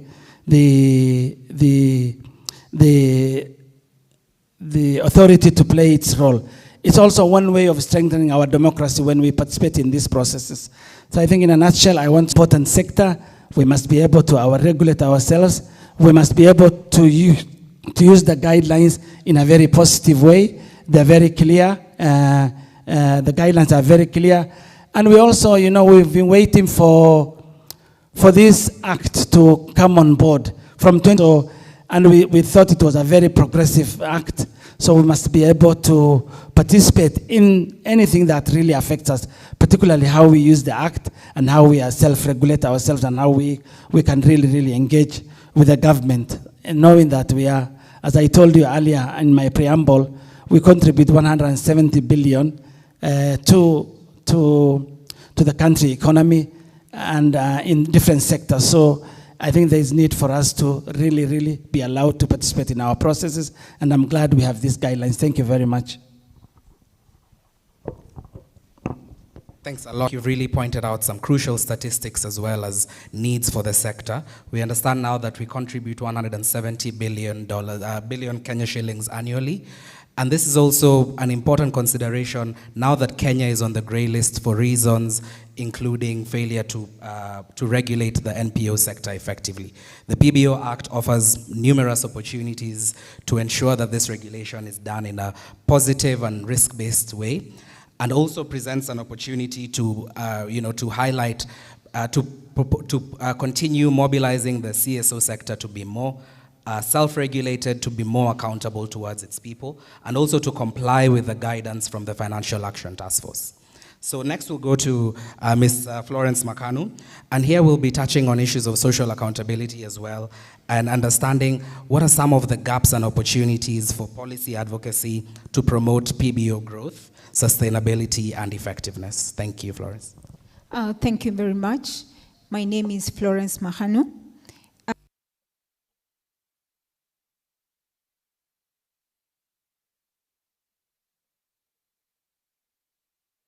As a person who has worked in the sector for a long time, I came into the space at the time when the discussions were starting.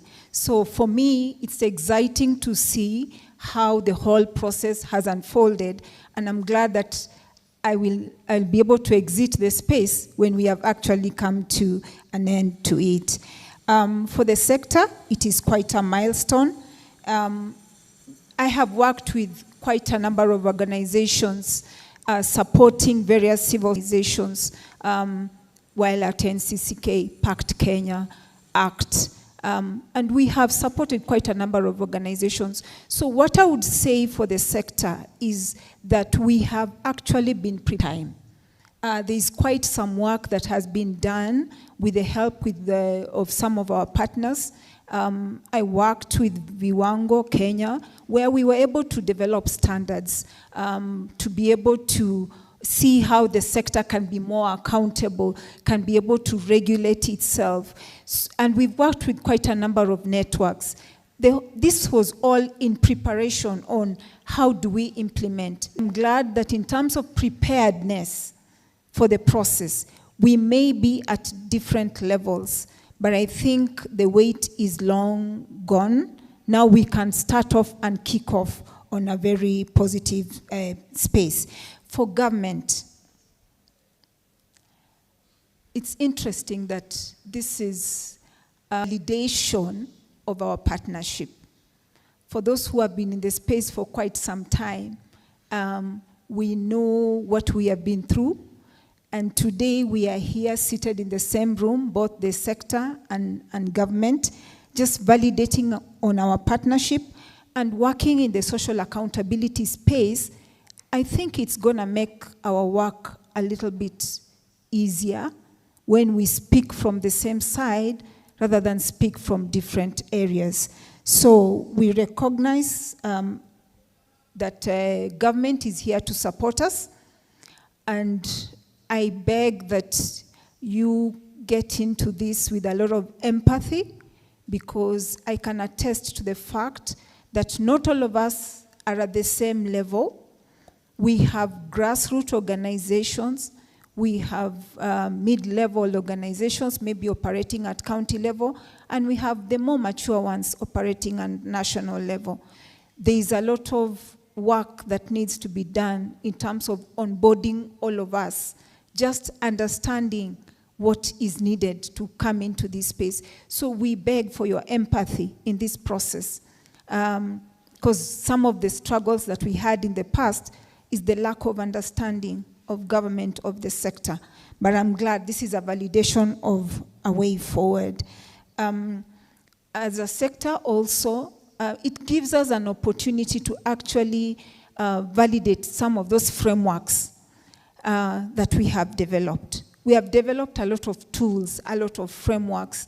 It is time for us to dust our tools, remove them from our shelves and our closets, and actually roll up our sleeves to be able to implement some of those tools, recognized framework under this regulation. Just looking at what has been put on the table, I think it's a starting point for us to be able to clean up the sector. I struggled with when we were doing this process, the NGO Council, I remember, and I was a very young girl, we were asked, who are you? That question really hit me hard. I thought you know who we are. And Fazul asked me that very hard question. So one of my passion has been, we really need to know who we are. And I believe this is a process of legitimizing who we are. And even as we went to those discussions at AACC, one of the things that we did was actually try to do some research, just collect data, who is doing what, where, and all. But I am glad that PIBORA is going to have the responsibility of telling us who we are. Thank you so much, and God bless you. Thank you, Florence. I really appreciate that, and note that, yes, we have been developing various tools and frameworks that needs to be dusted out and used. And I'll mention that at the moment, the PBORA is in partnership with various civil society organizations to develop a risk-based monitoring and oversight framework, which is intended to address terrorist financing in the NPO sector in Kenya, including through providing support and mitigation towards various non-profit organizations in the country. Ladies and gentlemen, please join me in applauding the panelists on stage. Just thank them for their contribution and their interventions. And I'll note that all panelists have also noted the improved public participation and relationship with the PBO regulatory authority, noting that this is really something that's an improvement over years of constant restriction and constriction of the space. So I really appreciate it, and I hope we can cement these gains that have already been made. I now want to open the floor up for some questions. I'll ask the moderators to help us, the MC and the team to help us gather some questions from the room. Can pass some microphones around.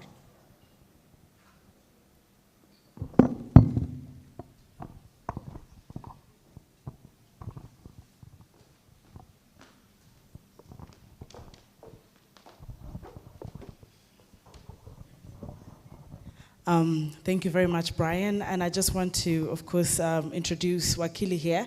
Wakili is joining us from the CNK Advocates. He is a partner, just like Kipto, Wakili Kipto, who left earlier, and he will be also part of this question and answer session because of the legalities that might arise following the presentation done by Wakili Kipto earlier. So he will be standing by your side alongside with the other panelists. Thank you.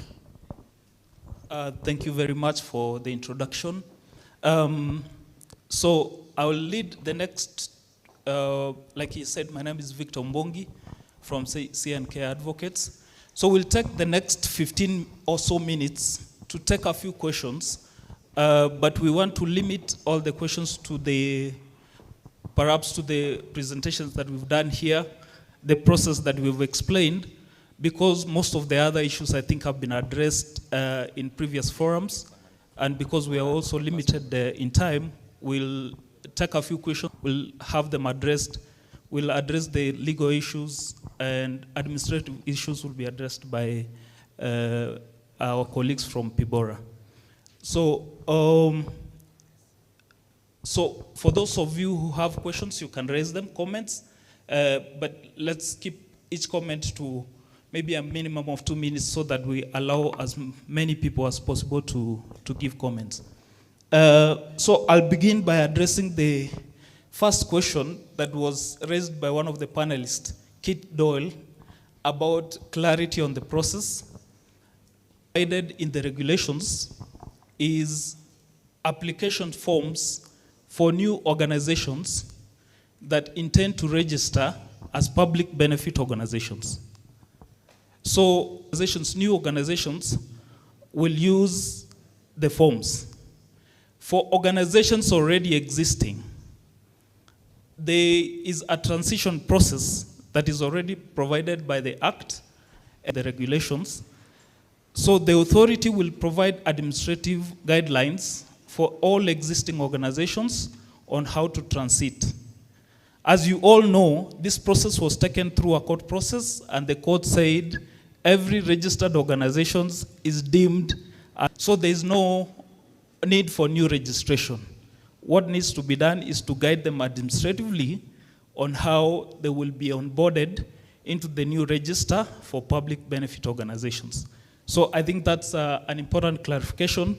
As Kit said, it's work in progress. If you have not understood something about that, we'll continue to consult, so that everybody feels, well taken care of.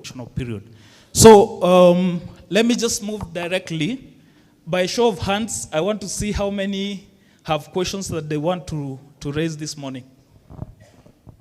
Okay, I can so far see around 5 hands. I saw this good lady here first, so she can be given the mic so that she can ask her question. And then we'll move like that towards the back.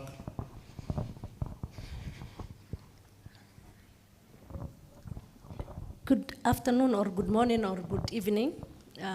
My name is Balkisa Bashir. I am Director of Public Benefit Organizations, founder of Barwaka Relief Organization. My question is that my organization is a non-governmental organization, non-taxable. The first thing is that I have not understood completely whether we will or not. Number 2, about the relief. The organization works as a relief for the basic necessity of human rights. And I hear a lot of 2 or 1 talking about the relief. So we also do the relief in terms of like giving the first human right, which is like a basic necessity of human rights, water, which is essential. So, and if you see the SDGs, I remember Florence talking about the SDG number 6 is what water talks about. The first one is poverty, zero hunger, until you come to number 6. My question is that how many people are dying because of lack of water? I do feeding program in school in Tana River.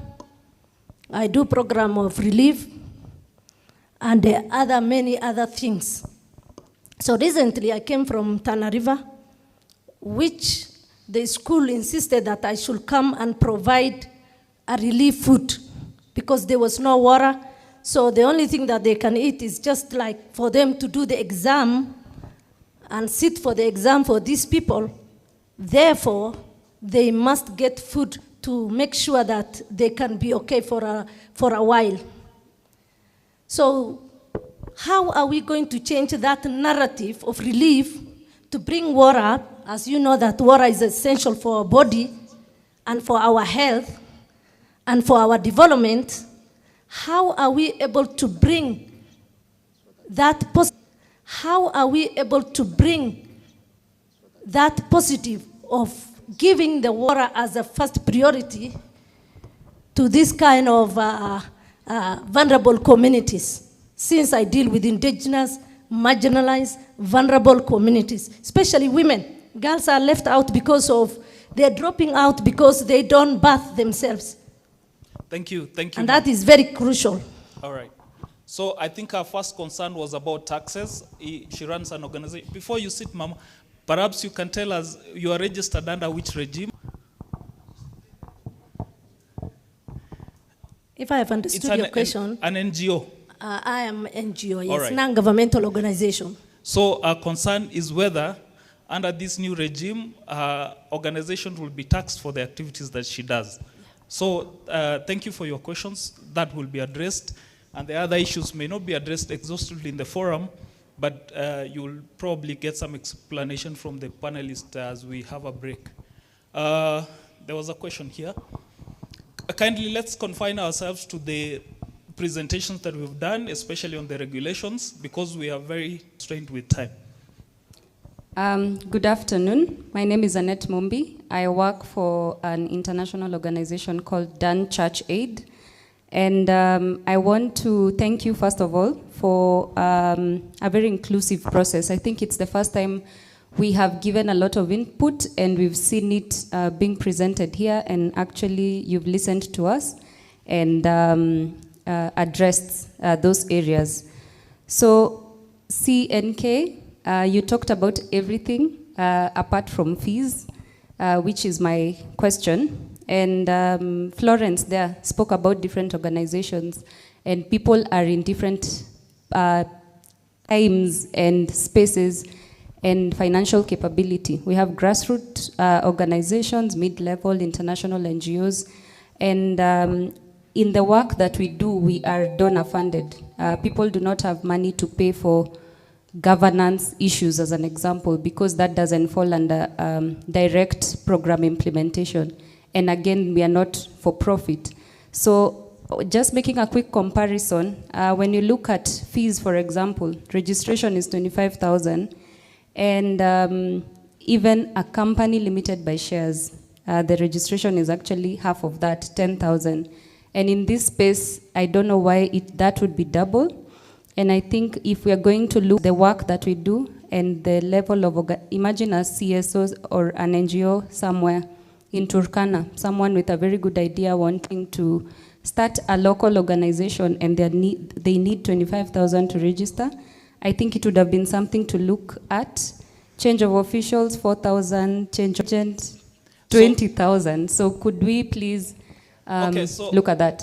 Oh, sorry, I wasn't trying to interrupt you. I just, the presentation we did in the morning was mainly on the main body of the regulations. So we have a short session in the next 15 minutes to present on the regulatory impact assessment, which incorporates all issues about fees. Went into it, the public participation that we got regarding the issue of fees, and how that came together to the new proposals. So I don't know if you've seen the new proposals. No, let's hope that there are those changes. So we'll address that in the next 15 minutes. Okay. So thank you, Annette, for that question. Let's give inclusion. The backbenchers, they see a hand, I can't see the face, but I can see a hand behind there. Please give him the mic.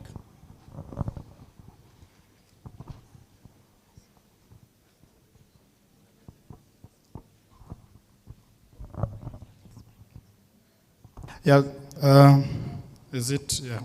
Good morning, everyone. Good afternoon, actually. Yeah. My name is John Owegi. I work with the Civic Freedoms Forum.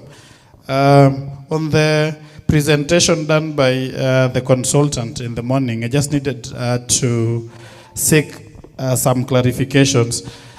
In one of the presentations, you indicated that actually, the rationale for deleting some of the original regulations in the harmonized draft was that we are not allowed to amend the act using the regulations. Looking at Regulation 16 and 35, on grounds for suspension, cancellation, and deregistration, we can obviously see that we are already introducing additional grounds for cancellation and suspension. Economic crimes, money laundering activities, terms and conditions in the certificate. All these are not in the Act. The Act only stipulates you can be cancelled or suspended either when you violate your own constitution or the PBO Act. So I still suggest that probably we may want to reconsider before we submit to Parliament those additional grounds in Regulation 35 and Regulation 16. But also just to say that these regulations have missed out on something very crucial that we also raised during the public participation. Guidelines for enjoying the benefits in the first schedule. We do not have guidelines for court fee waivers, for tax exemptions, for government funding, etc. So probably intergovernmental or interagency conversation still needs to happen so that we have those guidelines probably before they are adopted by Parliament. But just also mention, Wakili has just confused us a little bit. Regulation 46, actually, on the existing, those that were already registered for commencement, Regulation 46 stipulates that they're actually still going to apply for registration using Form 1. And of course, the way it has been designed, there are chances that these existing NGOs, whether national or international, are still going to be charged fees, despite the public consultation, the consensus that has been reached. I'll leave it at that point, and then we can still proceed with the conversation later. Thank you. Thank you very much, Owegi, for that, those good questions. So we'll address them as we go by. So let's take 2 more questions from behind there, and then we can address so far the questions asked before we can proceed with another round of questions. Good afternoon. My name is Pambazuko la Wanawake Magharibi, based in Kisumu, but we work in the whole of Western and Nyanza counties on women rights. First of all, I want to acknowledge the inputs on Section 35 of deregistration of dormant organizations, which I think most people did, and I personally did that in the Kakamega Forum. So I want to thank the team for including that.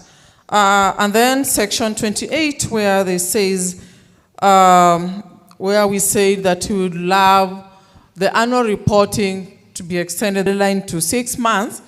Sorry, I'm not a legal mind. Maybe it's somewhere where I can't see, but it says in Section 28, it's supposed to be there, but I'm not seeing it there, so I don't know whether it's me who is not seeing or it's actually not there, because I'm worried that if it doesn't go on paper, then it might affect us. Finally, as from Pambazuko la Wanawake Magharibi, we welcome development partners to partner with us in our work in the Western and Nyanza counties. Thank you. All right, thank you. Let's take 1 more questions on this side. There's a question here, and then we'll come back with another round of questions. Thank you, and good afternoon. Sorry I came a little late. I think mine is to confirm great work which has been done. Maendeleo was there the days of Maskini, Ugonjwa na Unjinga. We have actually been there for all the successive governments. And we were there from 1952. And therefore, for us, we started as a society under the Registrar of Societies.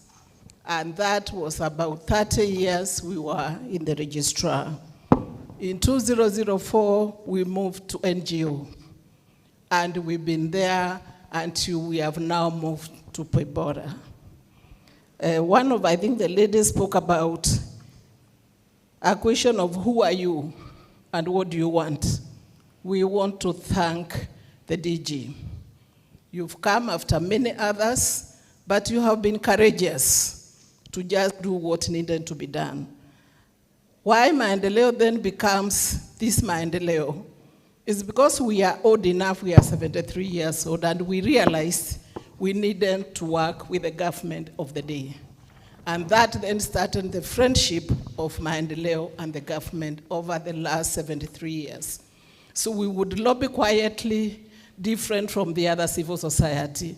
It is wonderful to hear civil society confirm the partnership with government, and that is a very good thing. Having said that, we are the grassroots, we are in the sub-counties, and we are at the national level, and so we confirm the validation of this workshop. People like my brother Irongo there has seen the journey. We want to congratulate you for the patience, persistence, and a lot of work done. Bwana DG and your team, Asante sana for welcoming us into the table so that we work as a team. On behalf of Maendeleo, tunasema hongera, asante sana. Thank you. Thank you for that question and the compliment. I think we'll have those questions first addressed, and then we can come back with another round of around 10 minutes for... is there another hand up? Okay, I think we'd rather come back for another round of questions because I can see there are still a number of hands behind there. So I'll just address one issue because Owegi has raised it about transition. As you know, the court in directing that the organization needs to do public participation in order for the regulations to involve stakeholders in the public participation process, also gave directions about the transition process. The court said we cannot say that organizations that are already registered are going to transition, are going to be re-registered to apply for new registration. So the Catch-22 was trying to ensure that we do not violate the code provisions, and yet we have to provide a framework for the already registered organizations to be able to be recognized under the new regulatory regime. The court initially gave a period of 1 year that was extended. So the provisions under Section 46 was an attempt to find a balance between not violating that provisions, that directive by the court, and still providing some clarity are going to transition to the new regime. So the provisions there are not for new registration, but because the new law also introduces certain requirements that all organizations must comply with, there is a requirement for the register that exists with the PIBORA, with the authority, to be updated with the new requirements. For instance, a minimum of 3 board members, directors, needs to be complied by all organizations. They need to comply with that provisions. So even if they are not going to be registered afresh, they still need to resubmit their documents so that the authority can be able to update its records regarding that particular public benefit organizations. So this was an attempt. I appreciate the comment by Owegi. We'll provide the fees that has been provided for different services, as I said, in the next session. But this was an attempt. I mean, if there are more proposals regarding on how you feel that transition should be handled, we'll be happy to take those proposals so that we can consider it and see if there's a way we can refine the provisions on transitions further. So with those few remarks, I think I will give DG a chance to address some of the concerns. Thank you very much. Just to address what Owegi has said, and it's important for me to say this, that the Form 1 will just, for us to be able to enter you into our register. And I want to give all the BBOs that there shall be no fees being charged afresh. All registered entities are registered. But we need to enter you into our PBO register. And even going forward, for you to ascertain all the BBOs that are active, that are dormant, and for those who have been dissolved. So I want to give that assurance that all registered PBOs will not be tied afresh. And when it comes to the issue of the income tax, we are guided by the income rules by 2020-25 by KRA. What we will be doing as the BBORA is to give you a recommendations once we ascertain that you are doing charitable organizations in a particular area, and we know the identifiable beneficiaries, and give to KRA. BBORA does not give you the tax exemption. It is KRA because that's a policy issue. Thank you very much. Thank you very much, Mr. CEO. Brian, also right here, if you allow me, Wakili. Ladies and gentlemen, because of time, and I know we're going to still engage, some of these questions might, overlap into the next session. I was just requesting if we can, with your permission, allow the panelists say their final remarks so we can release them and allow the next set of panelists to take their seats for the next moderation. So if you allow, just note some of the questions. I know the legal team, PBO, RA are also doing the same. We will tackle those questions. Please just bear with us. Brian, over to you for the conclusions.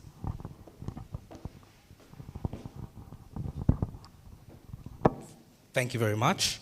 And thank you to the room for the questions. I appreciate that they're mostly going to the PBORA and the legal expert, rightfully so, in line with these new regulations. But now I want to give just a brief moment for our panelists to conclude on this process, and particularly if Mr. Keith Doyle and Hassan Abdile can touch on the question around promoting relief services and also being able to focus on addressing hunger and water shortages in marginalized areas. But yes, over to you, Irungo. Great, thank you very much, and thanks to all the people who commented to contribute to the conversation.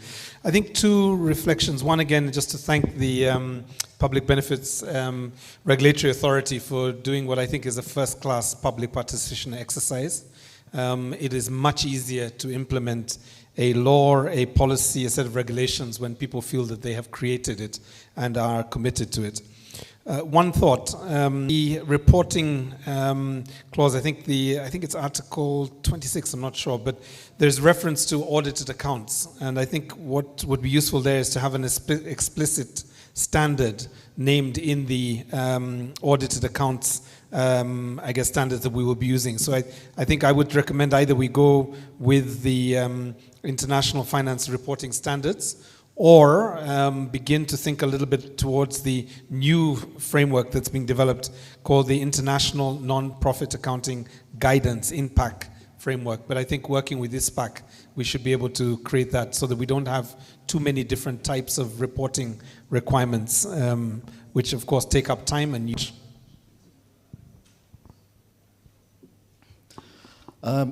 Yeah, okay, so thank you everybody for the questions. Noting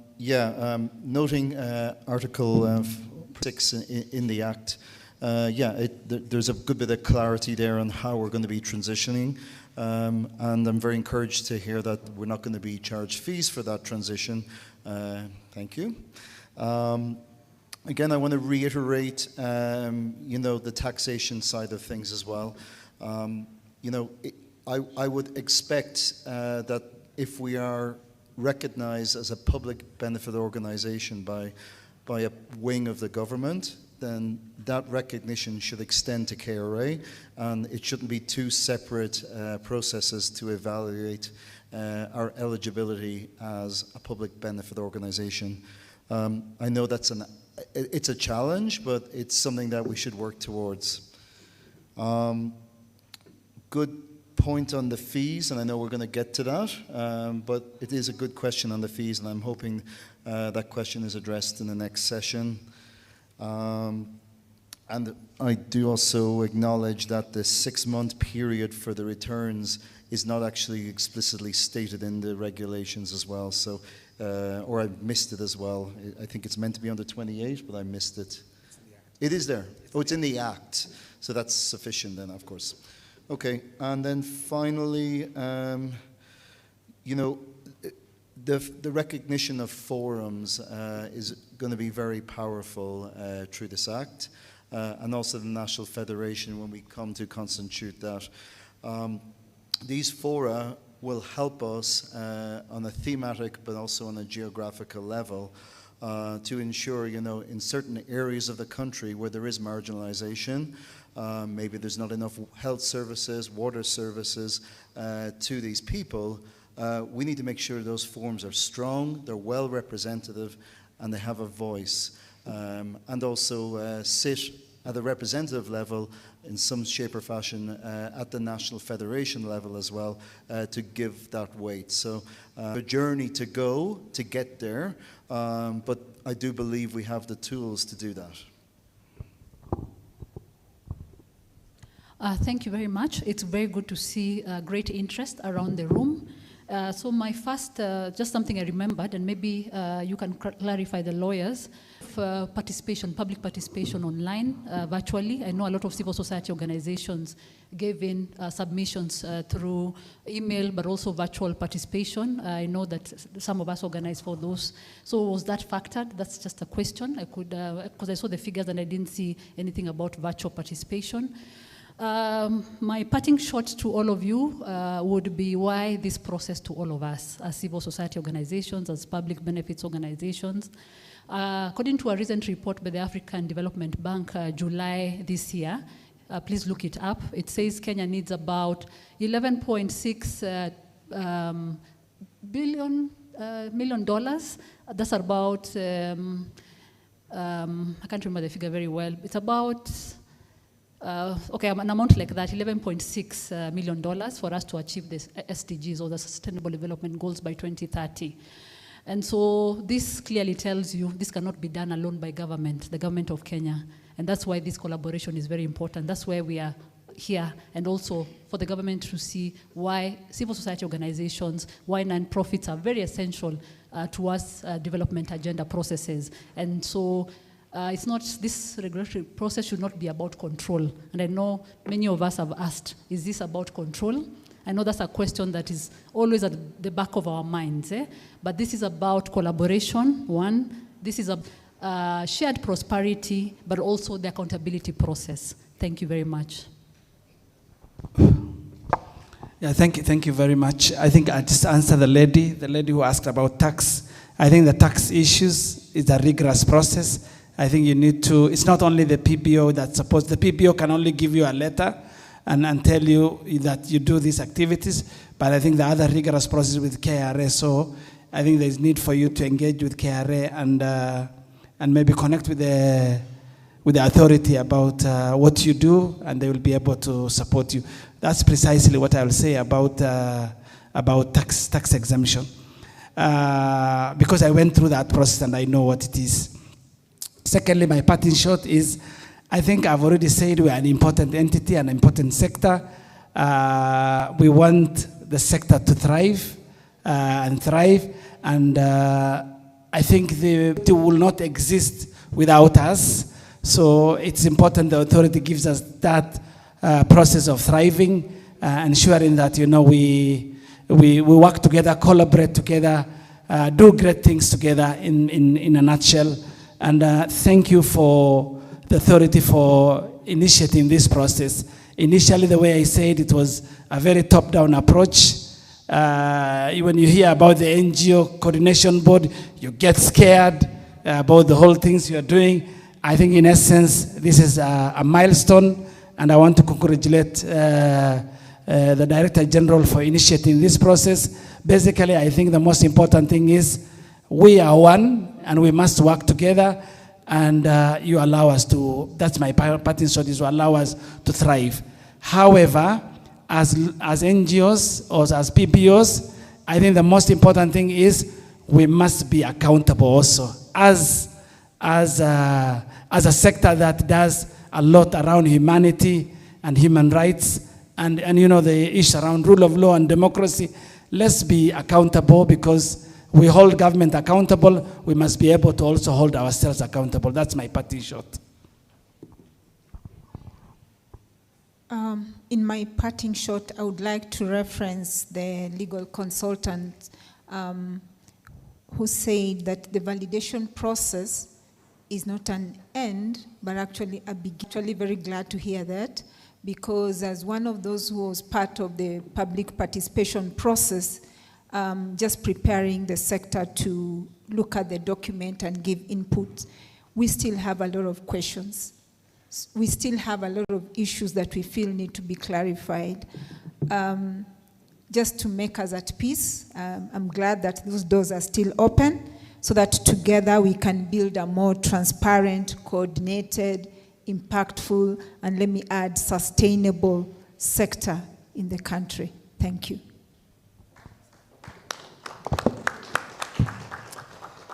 Thank you, and that seems like a natural stopping point. Thank you for a very nice conclusion for this. Can you all hear me? Okay, yes. Please join me in just giving another round of applause to all the panelists for their great insights and contribution. Thank you. And the panel, we can proceed to our seats. Good. Now, there'll be a slight change in the program from now, just moving towards the next panel in order to do this. So I'll just quickly introduce the next panelists to get on stage, please. Please appreciate each and every one of them as I call them upon. So first, we'll have Steph Mushai, who is a legal consultant. Thank you. Please appreciate Steph as she makes her way to the stage. We'll also be joined by Mr. Joshua Changoni, who's the Executive Director of the Constitution and Reform Education Consortium, CRECO Kenya. Please welcome Joshua as he makes his way to the stage. We'll be joined by Ms. Carol Agengo, who's from the Center for Global South Initiatives in Development and the 2024 UN Civil Society, co-chair of the 2024 UN Civil Society Conference in support of the Summit for the Future. Please welcome Ms. Carol Agengo. We will then be joined by Mr. Chris Mbiti, who's the Chief Executive Officer of Partnerships for Empowerment and Networking in Kenya, PEN Kenya. Thank you. Yes, so this panel will continue to speak around various issues regarding the regulations that have just been presented earlier this morning, touching upon what they wish to see in the future and the potential of these regulations to promote better functioning of the civil society and to improve the operating space that we have. Because of time, I'll ask the panelists to use as little time as possible, really working with the examples set by the panel that just came before them so that we have more time for questions from the room. So my first question will go to Steph. And it's really around the principles of good governance, which are well embedded within the Act. And I want to ask you, what good governance principles would you highlight from the PBO regulations and that you wish to move forward with? Thank you. Can you use mine? Thank you. Good afternoon, everybody. I would flag 8 good governance principles. I'm not going to talk about all of them, but they are participation, consensus, accountability, transparency, responsiveness, rule of law, effectiveness and efficiency, equity, and inclusiveness. I'll highlight maybe just 4 of those in the interest of time. Now, I think Bwana DG and the authority team, you have been lauded for the public participation process, but I want to tell you what's most exciting about what you have done and what distinguishes you from the other agencies is the presentation that the consultants made, giving a reasoned response. That is something that actors in the sector and the public have long asked for. When we come into public participation processes, it usually doesn't understand, okay, we wrote all these memos, we gave all this feedback. How was it considered? Were my points considered? And today we've seen a point-by-point articulation of what was considered, why was it discarded, why was it allowed, and so forth. And that is going even beyond the ambit of what kind of the framework requires. So we want to commend you for that. It's actually a global standard. So congratulations today for meeting global standards. And the other agencies can learn from you, Asanteni. Then I will highlight the 4 kind of good governance things that we are seeing in the regulation. In process still, this consensus-oriented approach, I don't need to belabor it, I think we've talked about it, but just seeing the different interests, and we've been able to have conversations, everyone coming from different angles. We've also been able to understand more, kind of, even from the government side, the different agencies, the concerns and things like that, and that helps us to be able to have more buy-in around the process. Responsiveness. The regulations reflect good governance responsiveness. This is demonstrated by the services will be provided in reasonable, articulated timeframes for institutional service from PIBORA to meet present and future needs. And that's a strong part where public institutions in good governance are required to be responsive, and it's predictable in what kind of time frame that will be able to respect responses and so forth. Accountability. I see some good requirements for accountability in the regulations because the authority are required to be answerable for their actions. Now, the requirements to provide reasons for a majority of decisions is provided for in the regulations. And I like the removal of the discretion of suspected money laundering. You know, when you have discretion and it's not clear what will be the basis of decision, it's not really accountable because then it depends on John, Alice, or whoever and how they're feeling on the day, which is not really a good governance. But that's a strong one because discretion usually means we don't know if we're going to have a strong decision. On the rule of law, it's good to see the hearing and due process before suspension or cancellation, and also the appeal with 30 days. That is a really strong element of the rule of law, giving an opportunity for due process to happen, and the decision and the outcome then depends on a due process. So I would highlight those 4 for now, and we can have a further conversation if time allows. Thank you. Thank you. And thank you for highlighting those very crucial principles, which I'll note are also drawn from our Constitution and international human rights law, and really are part of the reason why the PBO Act is as strong as it is. I echo also the congratulations that you gave for the work that the legal consultants and the PBORA team did to demonstrate how input from the public participation was incorporated. I think that's a great example that can be really borrowed by other state agencies. I agree with you on that point. And now I take the opportunity to introduce a panelist who's just joined us on stage, Mr. Suba Churchill, who's the Executive Director of the Kenya National Civil Society Center and a long-term human rights practitioner. Please welcome Mr. Suba Churchill. Thank you. And right on time he is, because he'll handle the next question. Please pass the mic to him, Joshua. And the question to you, Suba. Good. And the question to you, Suba, is how do you think the regulations that have just been presented have the potential to ensure more effective management and oversight of nonprofit organizations, particularly noting the provisions around annual reporting and self-regulation? Thank you, Suba. Yeah, thank you very much. I think, first of all, I'm sorry that I came in late and somebody was unwell. Luckily, we were at health facilities along Chiromo Road, so I was able to make it here as soon as the examination was done. For me, as Suba Churchill and as organizations that I've been part of, and that championed the implementation of the PBO Act over the years, being part of the leadership of the Civil Society Reference Group, for 6 years, pushing for its operationalization. I think, first and foremost, even before I go to your question, I want to say that the validation of these regulations marks a key milestone in ensuring that the spirit of co-regulation that is amply captured in the Public Benefit Organizations Act and by extension the regulations will ensure that the sector is properly regulated. The sector regulates itself because when you look at the law and of course the regulations, you see an element of shared responsibilities when it comes to ensuring that, you know, groups that are registered under the law comply. And of course, this has been a bone of contention between the sector and the regulator.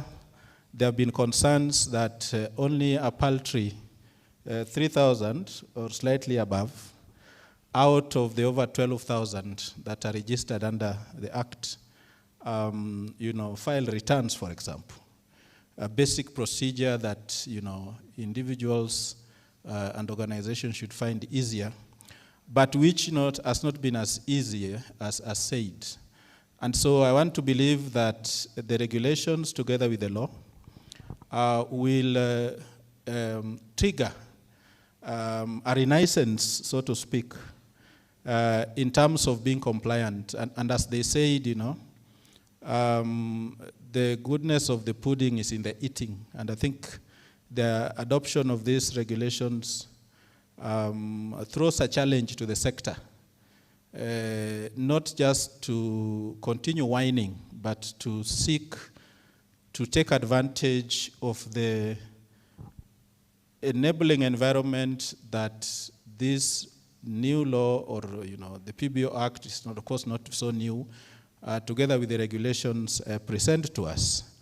Of course, I know that a number of groups that the regulator has been complaining are not complying, did at some point migrate to other regulatory regimes for reasons that I understand. The hostility, the lack of benefits tied to registration, because it's not just enough to be registered. People want to see what is in it for me. The collapse of the NGO Council and its fractionalization into different, incompetent, if I may say, bodies that were no longer enjoying the trust and legitimacy of the membership. It's my hope that these new regulations will ensure that groups come back together, that groups form strong self-regulating forums, either on the basis of themes, thematic groups, on the basis of geographical coverage, whether at county or sub-county levels. The PBO Act opens its doors, unlike the old framework, even to community-based initiatives, provided that they are established for the purpose of public benefit, as outlined in Section 5(2). And so we have a framework that will bring on board diverse array of civil society initiatives that should be able to agree on a common code of practice, that should adhere to those practices, and ensure that, we put our money where our mouth is, and begin to comply and demonstrate in act and deed that, contrary to the current perception of the regulator, that we are not just groups that are out to point fingers of accusation, but are ready to meet part of our bargain in the co-regulation framework as established under the law and the subsidiary legislation. Thank you. Fantastic. Thank you, Suba, for coming in with that very important contribution. And I like that your contribution really expressed hope for what the Act and the regulations can help us achieve moving forward, particularly in terms of our own partnership and improvement of our own sector, and as well as compliance. I'll touch on one thing around compliance and really throw this to the PBO array. Just food for thought on how exactly we will work to encourage and support civil society organizations that have for years struggled to comply with the requirements, including annual reporting. I think that's a useful consideration for us to take forward. But first, I'll move to Carol, and first just understanding the impact of the PBO regulations for leadership, the potential impact on leadership and governance structures of PBOs, and whether you can point to any opportunities and challenges that the regulations now give the civil society actors. Thank you, Kimari, and good afternoon, everybody. I just want to first start by saying that, and this has been said before, something that has really stood out and which will impact the leadership and governance of PBOs is what the development of the regulations has been. It's really been a study in inclusivity and collaboration, both in the process and what we've seen as the outcome in the substance. It has set a good foundation for participatory leadership, And that remains a key aspiration for us as PBOs, but also for the people that we seek to reach and the people that we represent. I think all of us want to participate in leadership. So kudos, Dr. Kipto and your team, for just making this very inclusive. When you look at the impact statement, it also makes a broad sweep of the key instruments or policies in the operating environment, and that straddles the expanse of the national, the regional, and the international space, and that then gives us a basis upon which we will then look at the opportunities that I'll come to in a little while. So I'd look at the impact from two main perspectives. The first one would be around accountability and compliance, and we can see that there's good support for leadership because the framework for accountability is very clear. The returns, the process of making the returns, etc. This then imposes a corresponding responsibility on the governance systems of PBOs to ensure compliance. It makes it easier, there are transparent procedures to follow, and that should then be a facilitator for the leadership and governance of organizations. The second thing that I want to, or rather, while still on leadership and governance, while still on collaboration and accountability, we see from the forums and the federation that are provided for, there's opportunity for self-regulation. So if you're a PBO and you're a part of a forum and or of a federation within the meaning of the Act, then that means that you'll also be playing within the rules that have been set in the regulations, and you will reflect this in the leadership of your organization. The second thing is around collaboration. If we look at the forums in the federation, again, these are platforms for collaboration, they're platforms for learning, and as a leader, you gain a lot from learning from what is happening in the sector, but from what others are doing. The intersectionality that plays out in the regulations also would allow for sustainable growth, because through intersectionality, you're able to collaborate a little broadly, and that way you're able to tap into more resources for your organization, not necessarily monetary, but also in terms of evidence, research, data that would enable you then fulfill your mission as an organization.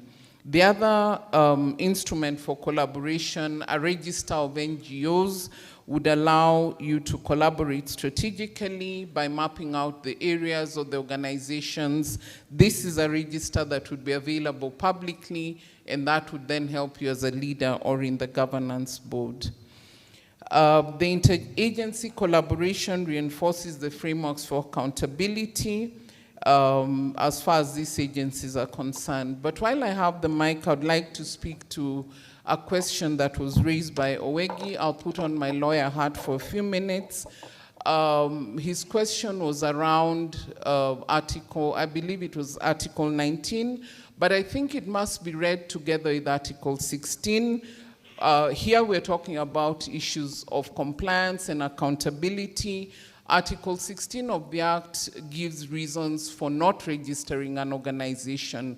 And I think if we look at the legal rules of interpretation, whether we're looking at textualism, intentionalism, or purposivism, then you would be looking at not only what was intended in the Act, but also what is the purpose for which the Act is intended. So we cannot look at Article 18 and 19 to the exclusion of Article 16. I've not practiced law for a very long time. I think you should clap for me for that legal thing that I've just said. But going to opportunities, the PBO Act was operationalized on the closing session of the Civil Society Conference in support of the Summit of the Future, which I co-chaired last year. So it would be very, very important to reference the Pact for the Future, which came out of the Summit of the Future, and its two annexures, which were the Global Digital Compact and the Declaration on Future Generations. And the pact is indeed the global blueprint for development, global development. And even though it's not been expressly stated in the impact report, I think it is important that the Pact for the Future is referenced. And this is because civil society, the role of civil society in the implementation of the Pact for the Future is critical. At the conference last year, we did speak about radical collaboration between government, civil society, the private sector, CSOs, because at the end of the day, we're living in a very volatile, uncertain, ambiguous, and complex world, and there is no way that one sector will be able to get us away or enable us to withstand the shocks, not government on its own, not civil society on its own, not private sector, not academia, and so we must collaborate, and CSOs can play a very critical role in bringing that collaboration together. And as I end, I would also like to say that there is opportunity for the leadership and governance of CSOs to be strategic and tap into the opportunities that have been presented within the county government. Now, coming back home, if you look at how the collaborative processes have been laid out, there's a lot of opportunity for civil society to tap into those opportunities within county governments for us to be able to achieve. At the end of the day, we're all looking for development, and we cannot achieve it when one of us is left behind. And so let us collaborate, collaborate very radically so that then we're able to attain some of the goals and remove the ujinga, ugonjwa na umaskini that my good friend Florence spoke about. Thank you so much. Fantastic. And in summary there, Carol really pointed out to the various opportunities that are presented in the PBO Act and the regulations, particularly the frameworks that allow for better leadership and governance structures within non-profit organizations. I think it's really crucial to also highlight the various opportunities that she's pointed out, including reference to the Summit for the Future and some of the deliberations that got out of that, including the Global Digital Compact. Still on the same conversation around opportunities, I'll now turn to Mr. Chris Mitty. And my question to you is, how do you think the regulations can facilitate partnership, collaboration, and also create an enabling environment for CSOs, for PBOs and CBOs to operate, innovate, and deliver service to communities? Thank you, Mr. Chris. Okay, thank you very much, Kimari. I would like to start by actually thanking a number of people who have been in this journey for a very long time. I think I've seen people here. We met 2009 when we started this process, and I can classify it that there was a wave from 2009 to 2013 when the law was actually enacted by the last president.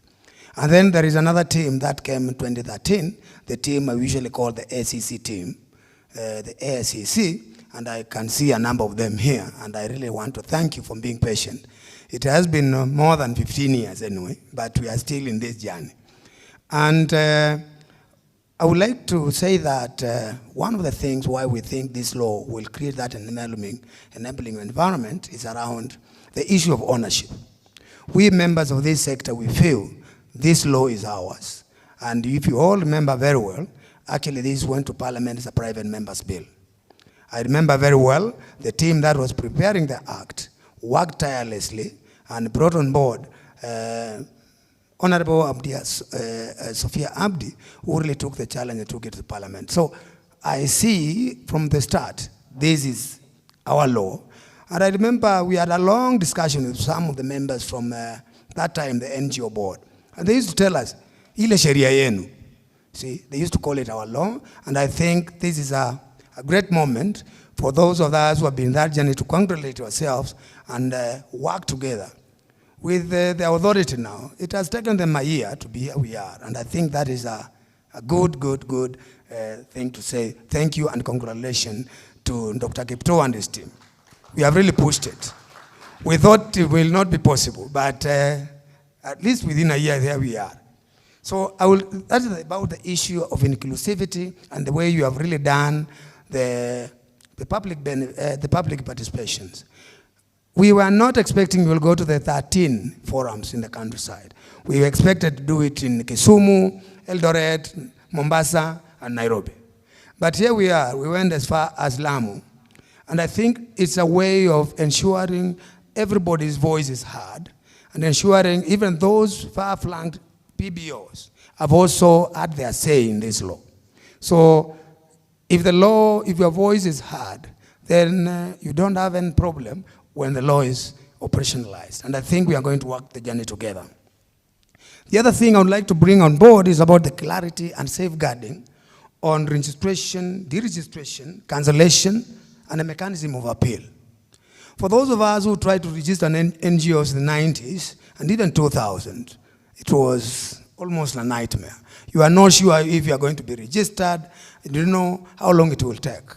But I think the regulations have given proper timelines on how you do it, and if they reject your application, there is a mechanism for appeal, and I think that is a very positive thing.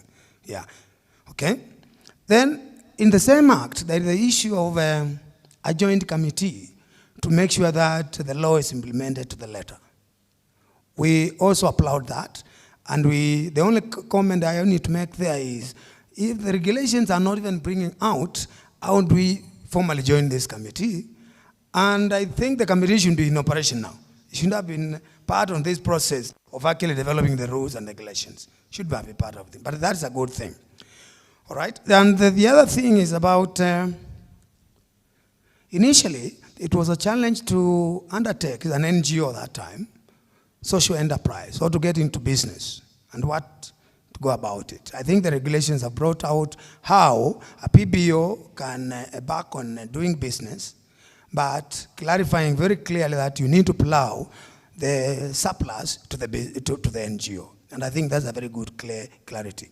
And this gives us an opportunity as PBOs, an opportunity for us to also use our excess capacity in generating some income, which can go a long way in supporting our organizations.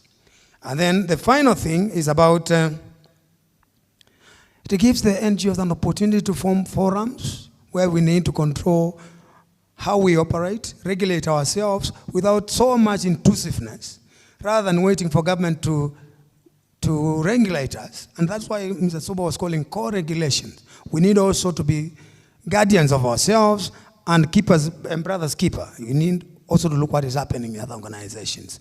So it's an opportunity whereby we as the PBOs and the government agencies and other stakeholders, an opportunity, this law gives us an opportunity to work together and ensure that we benefit go to the people we are really working for. Thank you very much. Thank you very much, Mr. Mbiti, and he's highlighted their key benefits from the process that was undertaken itself and how it might contribute to how CSOs, PBOs rather, deliver services effectively to non-profit organizations. I echo your consideration of the joint committee that will be developed, and I think that should be something that we really work towards from this process, just really ensuring that there's more ownership and inclusivity through such processes. Last but not least, I'll go to Mr. Joshua Changoni. And my question to you will be simple, around what are the benefits of streamlined processes and procedures for PBO registration as contained in the PBO regulations? You can also here touch on some of the pointed out benefits such as tax exemption and bestowment of status. Thank you. Thank you so much, Mr. Kimari. And members, I want us to start with the question, why are we here? Why are we gathered in this room? And why were we invited here? And I think there's a common word called validation. So I think, Wakili, you did say this is not an end in itself. And I think here we are gathered to do fact-checking. What we've been discussing in all those areas and meetings that we've been participating, is it what we submitted, and is it a reflection of the discussions that we had? And I also think we are here also to build a trust, where we have a common document and we feel that the contents of this document reflects the aspirations of the journey of the public benefits regulations that we put together, emanating from the Act. And last, I think we are also here because of peer review. I'm so happy when I listen to Suba, Chris here, and the rest of my colleagues here.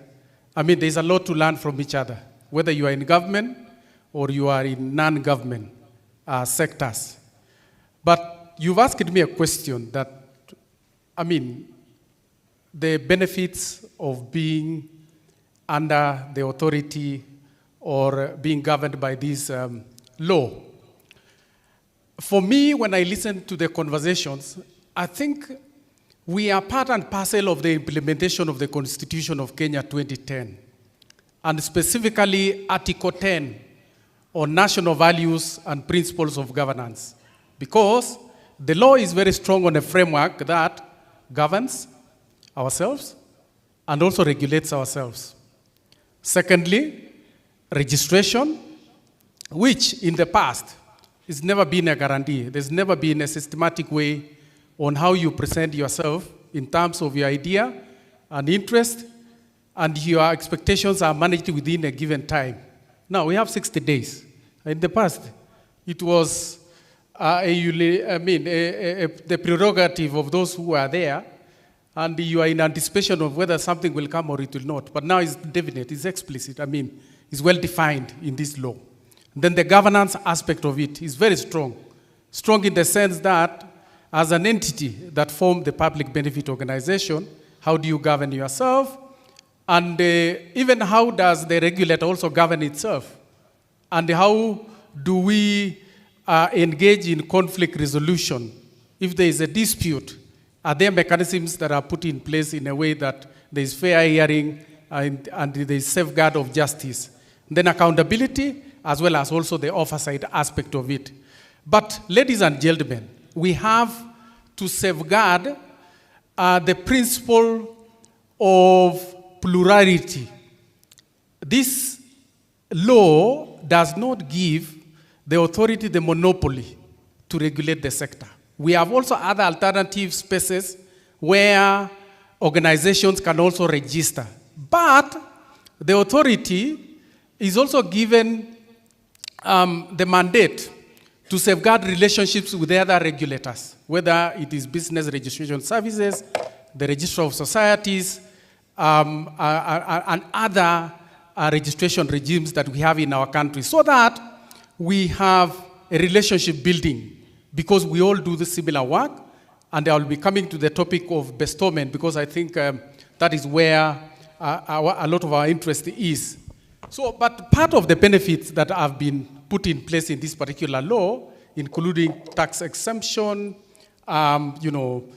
predictable registration processes, legal status of organizations, that somebody cannot just wake up one morning and deregister you the way we've seen in the past, where people get emails or letters of the warnings through social media and all that, and even access to valuable benefits, either government procurement or tenders, as it is highlighted in the document. But again, we ask ourselves that even when we talk about this clarified legitimacy and reduced ambiguity by this law as opposed to the last, the former law, there are things that I want to bring to your attention that probably, even as we move towards presenting this to Parliament, and I think Wakili Kiptoo, these are the things to check.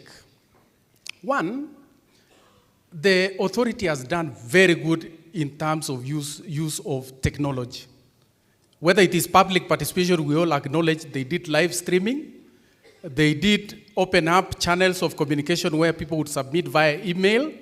Even here, we are live to the whole country and the world, where this conversation is not only just confined into this room, but it's also open to the public, regardless of the geography they are in at this hour.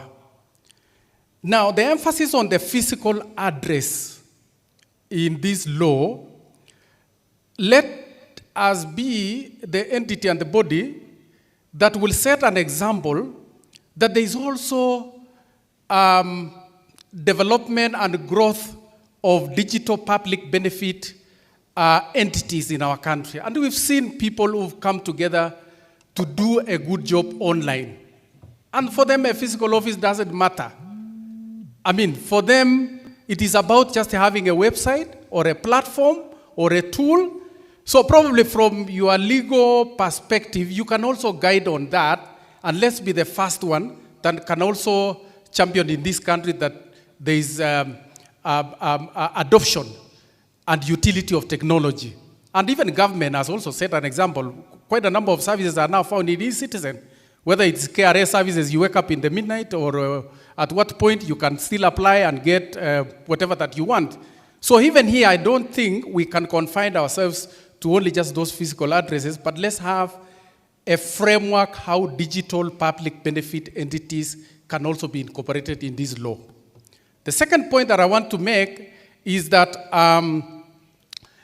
we need a very clear operationalization, a very clear mechanism on the operationalization of tax exempt. I know we've mentioned towards KRA, but the conversation originally on how this law was going to incentivize the sector to be part of this is that there would be something good. That letter that has been mentioned, that it will be written by the authority, that you will take to KRA, we even know what KRA looks like. It's not a very easy place where you just submit yourself. In any case, people shy away. So can the authority be that entity that people find it more admirable that once I have this negotiated mechanism and submit my work to KRA, I am almost double sure that I will be tax exempt. As it is now, it is vague. And Wakili, I don't know whether there is a word like that in law. It is vague. It's not very clear. It's only just a sentence in the act, and here we've just passively mentioned it. Then thirdly, on bestowment. The original principle in terms of the composition of the Act 2013, bestowment is voluntary. It's not compulsory. If you are registered as a trust, as a society, it is you to choose to say, I have something attractive in the Public Benefits Regulatory Authority registration mechanism. I want to submit my entity, which is a trust, or which is a company limited by guarantee, to be bestowed. And I think, Wakili, you need to clarify that, because in this regulation, the language of voluntarism is weak. But originally, in terms of regulation, and Suba and Chris here, probably you will also need to clarify that, because that is something that I've had consistently when I engaged with those people who were framing the Act. Then I want to make the second last point is that the mechanism of devolution in this regulation is a bit passive. I mean, the Public Benefits Regulatory Authority should be that agency that leads in an example where they have offices even in all the 47 counties. How do we enable this so that public funding is enabled, just like the Register of Political Parties, IEBC. I know, Dr. Kiptoi, you'll be very happy if you have presence in 47 counties of this country, where you don't struggle, where you don't have the central office in the cooperative house, and probably in Nakuru or somewhere, just 3 other places, like Kisumu and wherever. Probably this needs to be bolstered in these regulations so that it is very clear in terms of service access. And then the last bit is on the government funding. I know some of us who are in democracy and governance, it's not very attractive to be seen to be receiving money from government. But I'm quite sure there are those ones who are in health sector, environment, and all that. If there's a way on how this can be clearly stipulated on how government funding can be accessed through a proper guidelines. I know there's been criticisms on some of the public participation views in some of the counties that they were asking money from government. But there's no harm asking money from government. These are our taxes that we also safeguard on its utility through advocacy. So what is wrong with us using it for public benefit? In any case, we are the ones also who are paying taxes. So even this law has to be very clear on that. But overall, I think as Civic Freedoms Forum, we've done an audit of the regulations. 48 to 50% of our proposals through the memorandum have been incorporated, and we think we've fairly done well because this is also part of the validation, and it's good to disclose to this meeting that I think the authority has done a fairly good job. Thank you. Thank you. Thank you very much. Thank you very much for that also clarification on how we can access certain benefits and the call to the authority on how they can enhance operationalization of some of these benefits so that many civil society actors can access them. Now, ladies and gentlemen, my role today was quite simple, and it was just to facilitate the conversation between all of you around these regulations and to discuss the future of our sector moving forward. And I think this has adequately been done up to this point. These regulations present a turning point in this country through their role in operationalizing the PBO Act, which we all express that we take ownership in it through years-long work in defending it, in pushing for positive work between the civil society sector and government agencies. We should collectively work to reinforce the progress that's already been made by civil society actors like yourselves in the room, which spans decade-long experience, which includes decade-long experience really advocating for better policies around regulation of nonprofit organizations. I hope that following this meeting, we'll be able to realize the partnership and the collaboration that is required of us in order to achieve these benefits. I thank you all for your attention and for your time. And I will now request your indulgence because of time. If the panel can kindly take their seats, please appreciate the panel for the great work that they've done. Owing to time, we'll move straight to the Master of Ceremonies will take up the microphone from here, and we'll move straight into the next session, yes, which she'll introduce. Thank you very much. Thank you very much, Brian, Kimari. What a beautiful, beautiful moderation moment there. I have learned so much. Let us appreciate Brian as he exits the stage. Thank you. Because of time, ladies and gentlemen, I wish to quickly just introduce the legal team. Owing to the number of questions that you have heard, I want to allow us to extend this to about 1:45. I know there were so many questions directed to the team. There's a very short presentation as well, and I don't want to rush through this because that is why we are here. So Wakili Kipto, once again, just join us up here so we can engage further on the concerns arising. Karibu sana. Let's appreciate him. Thank you very much. Part of the answers that we seek, I think, we've tried to summarize it. There's a requirement in law, especially when you're doing regulations, that before presenting before the parliamentary committee, you have to give justification, especially when it comes to costing. And quite a bit of questions and concerns have all revolved around the issue of costing. So in line with that, and as a requirement by law, there's an aspect of what we call the regulatory impact assessment, which must then give justification, which must then place part of the considerations of the regulations vis-a-vis the costing, what impact. So that's one thing I want to quickly run through for 10 minutes, and then after that, we'll then pick on the questions until further questions and answer that. So I'll ask my team to quickly project for me that. Just a brief presentation.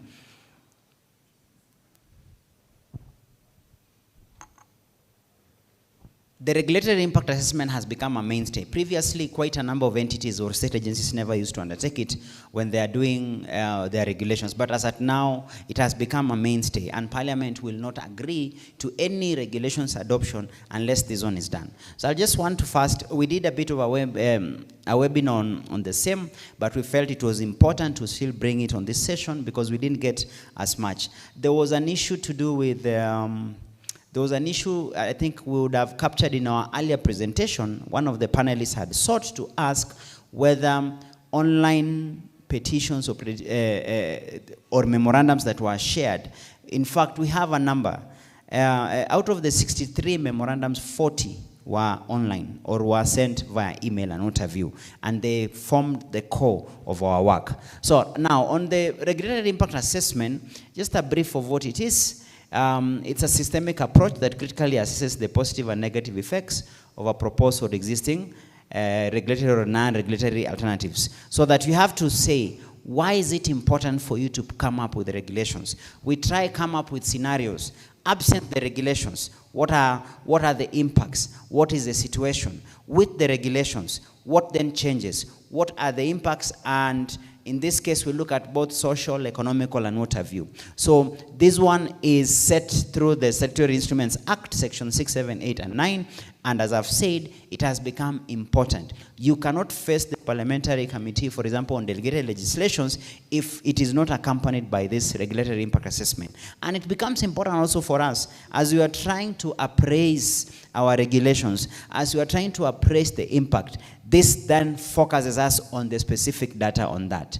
Quickly then, to the second slide, we've just given a breakdown. I wouldn't belabor much because they are quite repetitive in terms of what we are looking at. For example, socioeconomic impact of the regulations. We look at the cost, both administrative and compliance.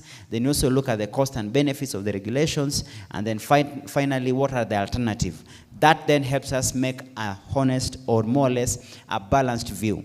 Are we on the right path? And is it critical for us to adopt this as is? Next, we also have some of the expected cost. We've tried to summarize how we end up quantifying the cost and the impact. For example, compliance and monitoring costs, that one is on the part of the regulator. You also have governance and regulatory compliance on the part of the PBOs, because when you're filing returns, when you're seeking to change, if you seek to make material changes, all those have a cost implication. You also have capacity building. This was one concern we kept encountering during the public participation, that at least resource must be provided. Just to echo what my namesake Joshua was saying, that some of the PBOs sought government support because they said once the regulations are in place, capacity building would be important, and that we consider as part of the cost. Finally, we have the capacity building for PBOs, forums, and federations.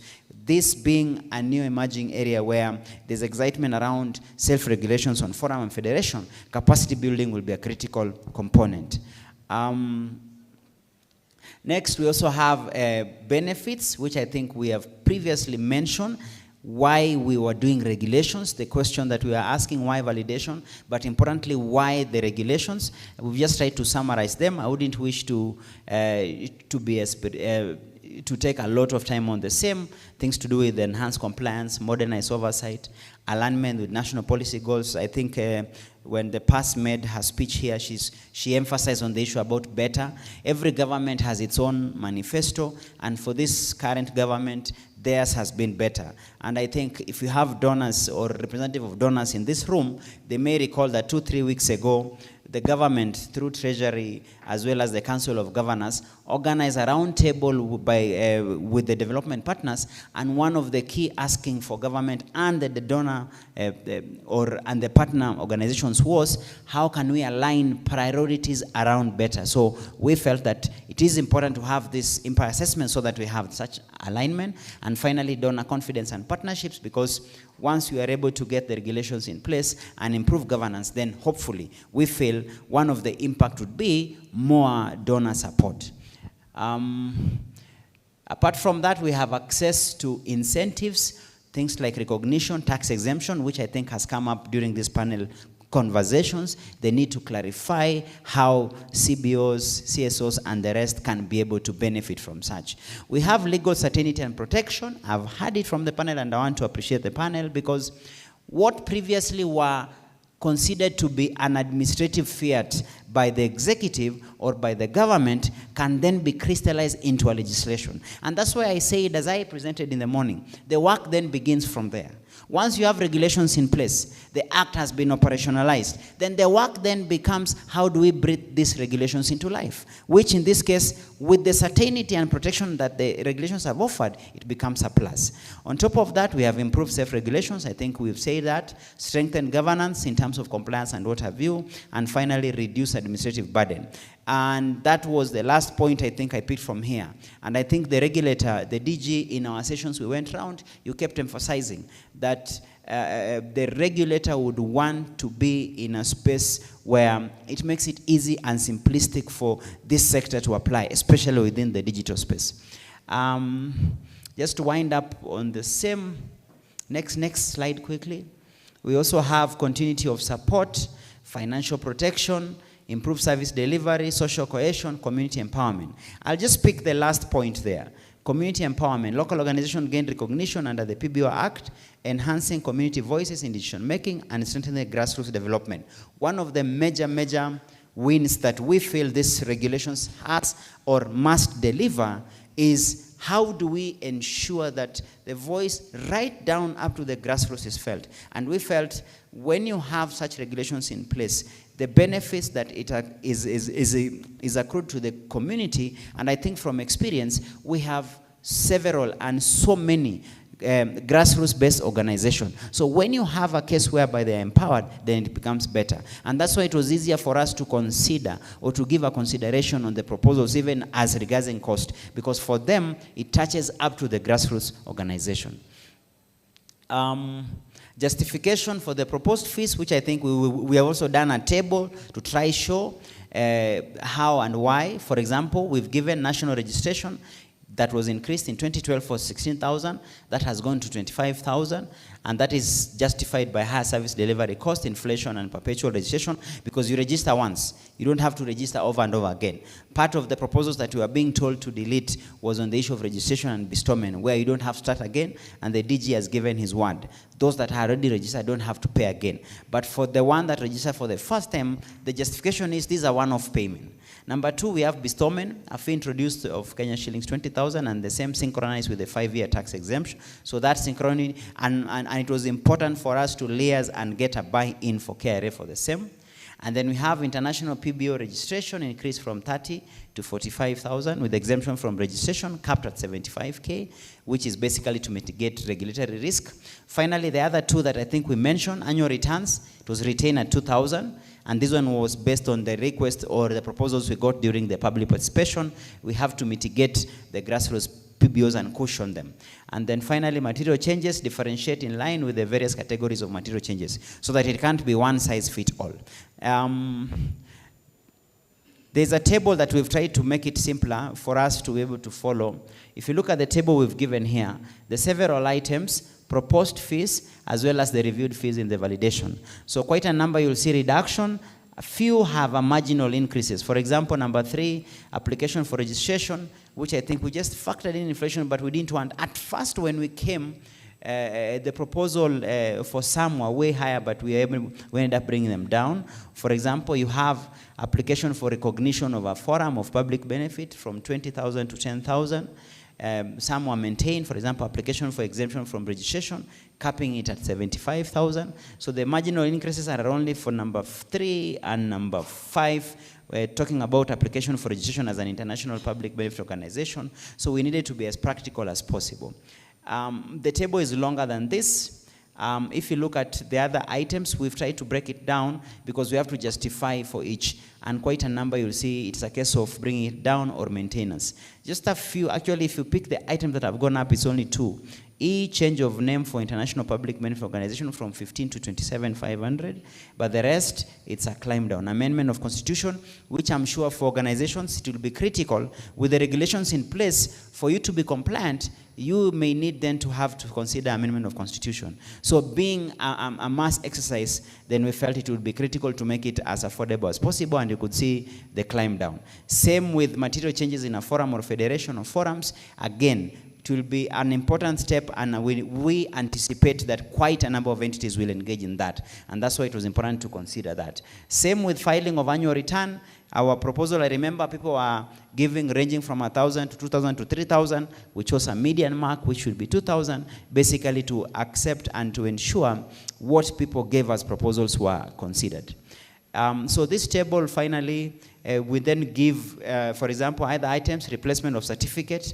So that one is the one that went up. The other ones weren't there but have been introduced. File search, documents, certified copies, and the rest. So this table, basically, we try to do it to be able to contextualize. And that's why I'm saying when you are trying to identify what are the specific cost implication, whether regulatory, whether compliance, and that's why we were able to spread it out, that the cost implication will be both to the regulator as well as the sector players. And this one was basically meant to have that. I think with that, we want to appreciate you for your time and attention. I want then to invite my colleague Victor then to pick from here in terms of the questions and the concerns so that we are able to bring it to a close. Thank you.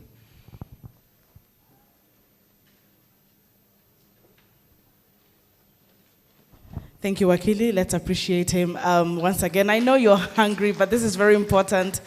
And I will also just, to support Wakili here, so that he's not in the frying pan himself, that we take, the gentlemen are very accessible, so am I and everybody else in the room.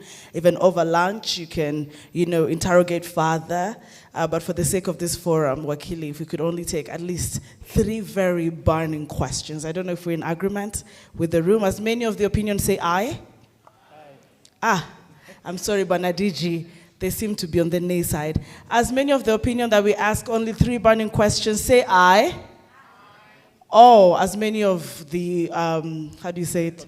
Contrary opinions say nay. The ayes have it. Thank you, Wakili. Thank you very much.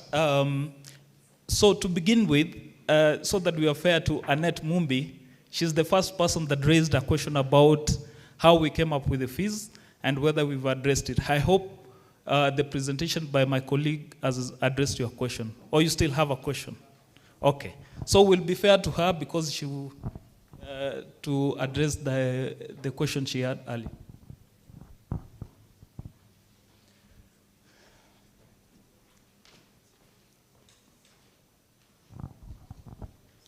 So I think it will be fair to take this in columns. I'll take one here, take here, and then finish with this column.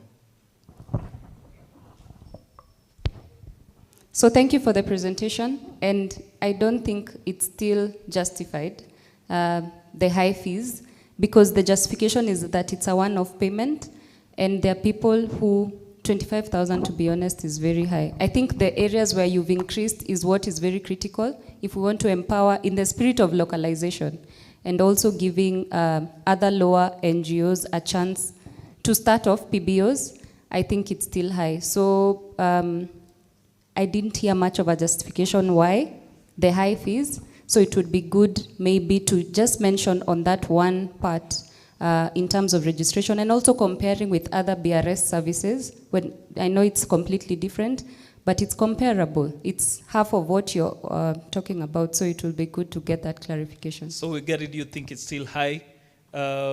So we'll address that. Let's move to this column. Thank you very much, and I really applaud the incredible work that has been done by the PBORA. My name is Samuel Wambugu from Compassion International. I still want to go to the question of addressing the benefits. Again, because of the taxation issues, but also now in the digital space, addressing some of the IP, intellectual property things. because you'll find, yeah, the registration will happen, and okay, you have your registration certificate. But when you go to the internet, you find somebody has used even your name. So if you're not very careful to be monitoring, you find your organization has been registered by another person.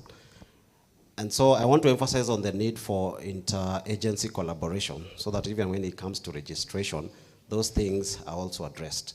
So that we don't have, on paper, I have this organization, ABC, but on the internet, because again, those things are time-bound, you find the same organization, and now we have to fight to try and get back, or even buy back the name of the domain or something like that. Thank you. So his question is largely on protection of IP rights, if I understand him correctly.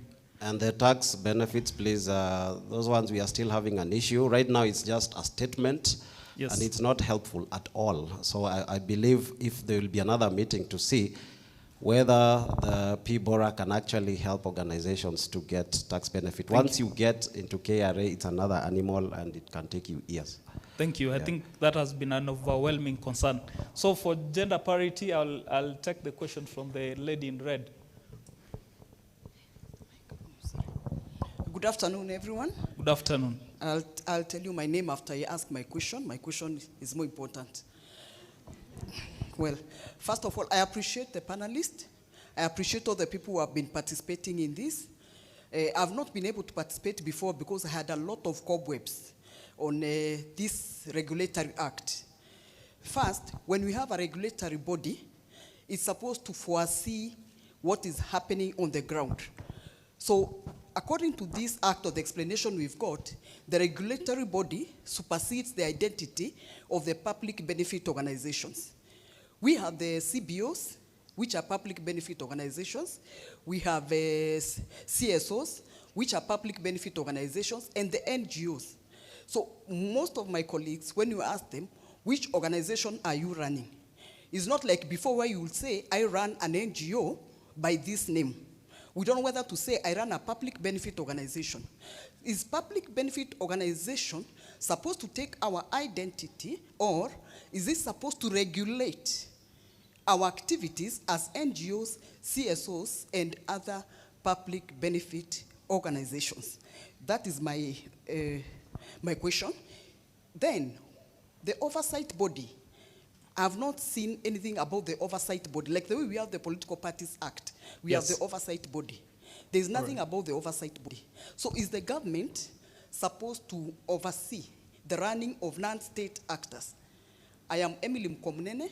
I wear several belts. I'm a health advocate, a health activist, and an author of any books on health that benefit the public. Thank you. Thank you very much. Clearly, the questions she asked as important as her name, so we'll address them. This column, let me give Cheboy a chance because he's close to me here. Okay, thank you so much. My name is Stephen Cheboy, currently in the National Federation of PPOs. I will first of all appreciate the team at PBORA for working hard and smart to make sure that this happened.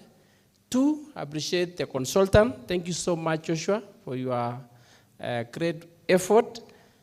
Three, appreciate the entire team in this room, yourselves, for what you did during the public forums at grassroots levels and also at this forum. We, as the National Federation, we also convened a national forum during the time as part of the forums that was mentioned. And I would like to say that most of the things we spoke about are captured. I know this document is not 100% as anyone else would have expected. But as Joshua said, kindly Joshua, in the next processes, I hope anything of concern will still be maybe considered. And as you know, in the lawmaking processes in this country, nothing is completely closed and closed and closed. Because we also want to prevent where, instead of working together, we also have issues. And the last thing we would like to accept is that we run to the courts of law. I know it's a place to also seek refuge, but we really encourage, as part of self-regulation, and especially from where I sit as the National Federation of PPOs, that we really do our things internally before even we rush to the court of law and even the tribunals that was created under the Act. So my concern as I sit down is that we keep on engaging. I'm so glad that the issue of federation of forums and the self-regulation forums is provided. And I would encourage that each of the PPO registered in this country, whether already existing or it will be registered in the course of the process, please join a forum. It's not a must that you join, but we encourage that you join, either in your thematic or also at regional level. But we will also request, it's not a must, we requested that also join the National Federation of PPOs. As per the law, you are not coerced to be part of any forum, but it's a voluntary process. So I want to sit down by saying that thank you, team, for the work you have done, and we will ensure that we continue opening the doors. The current leadership under Dr. Kipto and the board and the management are really listening. And let's take the advantage so that we make sure that we take this process and the sector forward. Thank you so much. Thank you, Cheboy, for your compliments and for the advisory remarks that you've made. So I think because I have no hand on this, let me just take these two questions. Kindly bear with me. We are not able to take all. Okay, let me take his question. Kindly be brief then. You take like a minute each, and then we give the gentleman because he's on his feet. Okay, thank you. Good afternoon. So my name is Beatrice Wambui. I work for Empower in South Kenya, and I'm here in the capacity of a Charter for Change Kenya Forum as the part of the Secretariat. And thank you so much for the PBO Authority for this session. As a civil society actor, I feel so much appreciated to have a voice. So one of the panelists discussed about the digital public benefit entities, like myself where I work. And I'm really concerned, as much as we've taken the registration and the compliance process online, what happens to the entities that are very far, for example, in Turkana or in Kajiado, where internet and technology is still an issue? Could we have the authority consider maybe providing a USSD platform where they can also use to do the registration and compliance? Then secondly, when I was looking at the different section provided, when you are registering, the 28 sections that are provided that you can choose from, there is no digital space. So I would again encourage the PBO authority to consider the actors working in the digital space and give them an option to choose from. Thank you so much. Oh, finally, sorry. During registration, I noted that you need to provide the good conduct. And currently, they are only picking good conduct that are 6 months old. And I'm happy that I heard that there's someone from DCI here. When we apply for good conduct, actually we are given for 1 year. Why is it that for the PBO authority, they require us to provide a 6 months old certificate? And do we all understand the processes of getting one? Thank you so much. Thank you so much. Thank you for your questions. They will be addressed. So I'll take this question and that one, the last one, please. Give him the mic. Okay, good afternoon, everyone. I'm Joseph Sanga from Nature Kenya. So I have shared the link with my site support groups, and they have given me 2 questions. One is, mostly we work with self-help groups or CBO. So early this year, they were required to re-register under the Community Group Registration Act 22. So their question is, are they also required to register again with the PBORA? That is their first question. The second question is, there are some organizations they claim to be NGO, but they may develop business case or proposal, and they end up selling products to them, and they feel that these organizations, they may be generating profit, and they say the income they get from those activities is that they want to fund their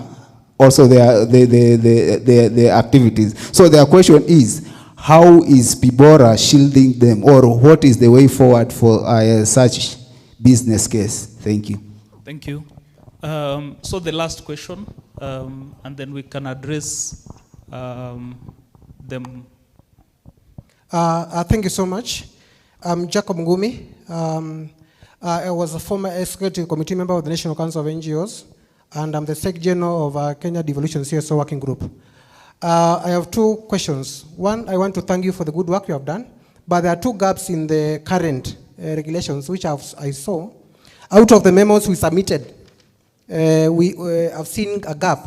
When you look at section 2.1, section 21.1, section 21.1, it talks about the national federation. There will be the basic act, the act itself, section 21.1, mentions about the formation of the National Federation of PBOs. But when you look at section 25 of the regulations, there is no reference to that one umbrella body for the whole country. This section here, 25, of the regulations allows for several federations, which is an illegality, according to the Act, is a vacuum for having many federations in this country, which might not be able to form the National Federation. So when you look at section 25A of the regulations, there is a mention of a federation of at least 5 forums, which now negates the essence in the Act. The Act says the National Federation, which is one for the whole country. And when you look at section 21.1.2, says every PBO registered by the authority shall be able to join the federation, the National Federation. So this now needs to be looked into, because that's an ambiguity in law, which can also lead us to court.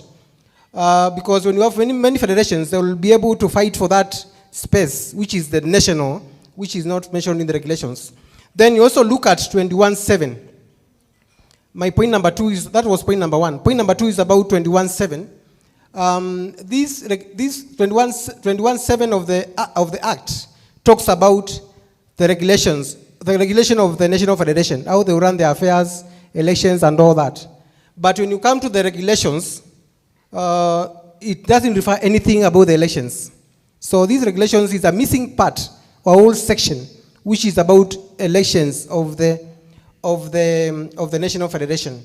The minister as a role, the CS as a role. When you look at 21.7, the role of the CS in election procedures of the National Federation is not mentioned in these regulations. That's a gap which can be contested in a court of law. It means then, if the role of the CS is not defined, or the authority in these regulations, then they can interfere with our own elections, and then that creates a gap in law. Then the last one, which is a general comment, is just about the running of this forum today. I think we should not have had the panels before. We should have gone section by section of the regulations. We give feedback section by section or part by part, input from all the members here. Then from there, now we can go to the panelists. The panelists should have been the last sections of this agenda of today. Thank you. Thank you. Thank you for that recommendation. We'll consider that for future arrangements. So I will begin with your second question about federation of forums. So there is only one national federation provided by law. We do not have multiple federations, national federations. What the law has done, it has provided an opportunity for people that want to organize themselves outside the provisions of this act to be able to do so, but to be able to be recognized. So there is only one national federation.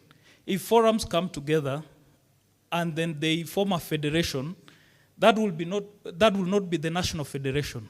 that will be a federation of forums away from the national federation.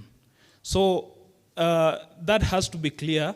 I mean, you say that this may cause a little bit of confusion, but like we said, the act itself was a product of a consultative process among the PBO sector, largely, and they provided for that provision so that apart from the national federation, which is already provided for in the act, the PBOs are allowed to organize themselves into forums, and a number of these forums can also form a federation, but it's different from the national federation that is already provided for in the act. So I wanted to make that clarification. Sorry? Well, it's not mentioned because the act did not want to regulate the federations that have organized themselves separately. But the provision for formation of federations, different federations from the national federations, so it's provided by law. So the regulations, we did not regulate it because it was not an issue to be regulated by the authority. You understand it? It's part of self-regulation. So the last, I think I will give the DG to address the other issues, but just to mention the last one about digital services, she gave a proposal to have an SSD, SSD. I mean, that provision, that proposal has been taken up, and among other attempts by the authority to provide digital platforms for engagement, that will also be considered. So I'll allow Mr. Kipto, Laxmana Kipto, the DG, to address some of the concerns before we can take it up from there. Just before, I'll give Joshua to sum up of the things, but I just want to weigh in on that particular issue. Number one, the issue of the National Federation and the role of the CS is clearly outlined in the Act. And the authority is not there to regulate on the federations. So it will be and also even the Act says the people to carry out the elections of the federations will be in the IEBC. And it was very deliberate because it did not require the authority to meddle with the issues of the federations. Are we clear on that? And I think even most of the pioneers of this Act were very much aware and alive of that fact, so that the authority will not be seen to be gagging or directing organizations on where to go. So it is clear, some of the things that we did not include here, including the issue of the 6 months reporting. Once it's spelled out in the Act clearly, then there was no need to repeat in the regulations. So I want to give Joshua to summarize, and then some of the questions, and then I just went up. Just come, 1 minute.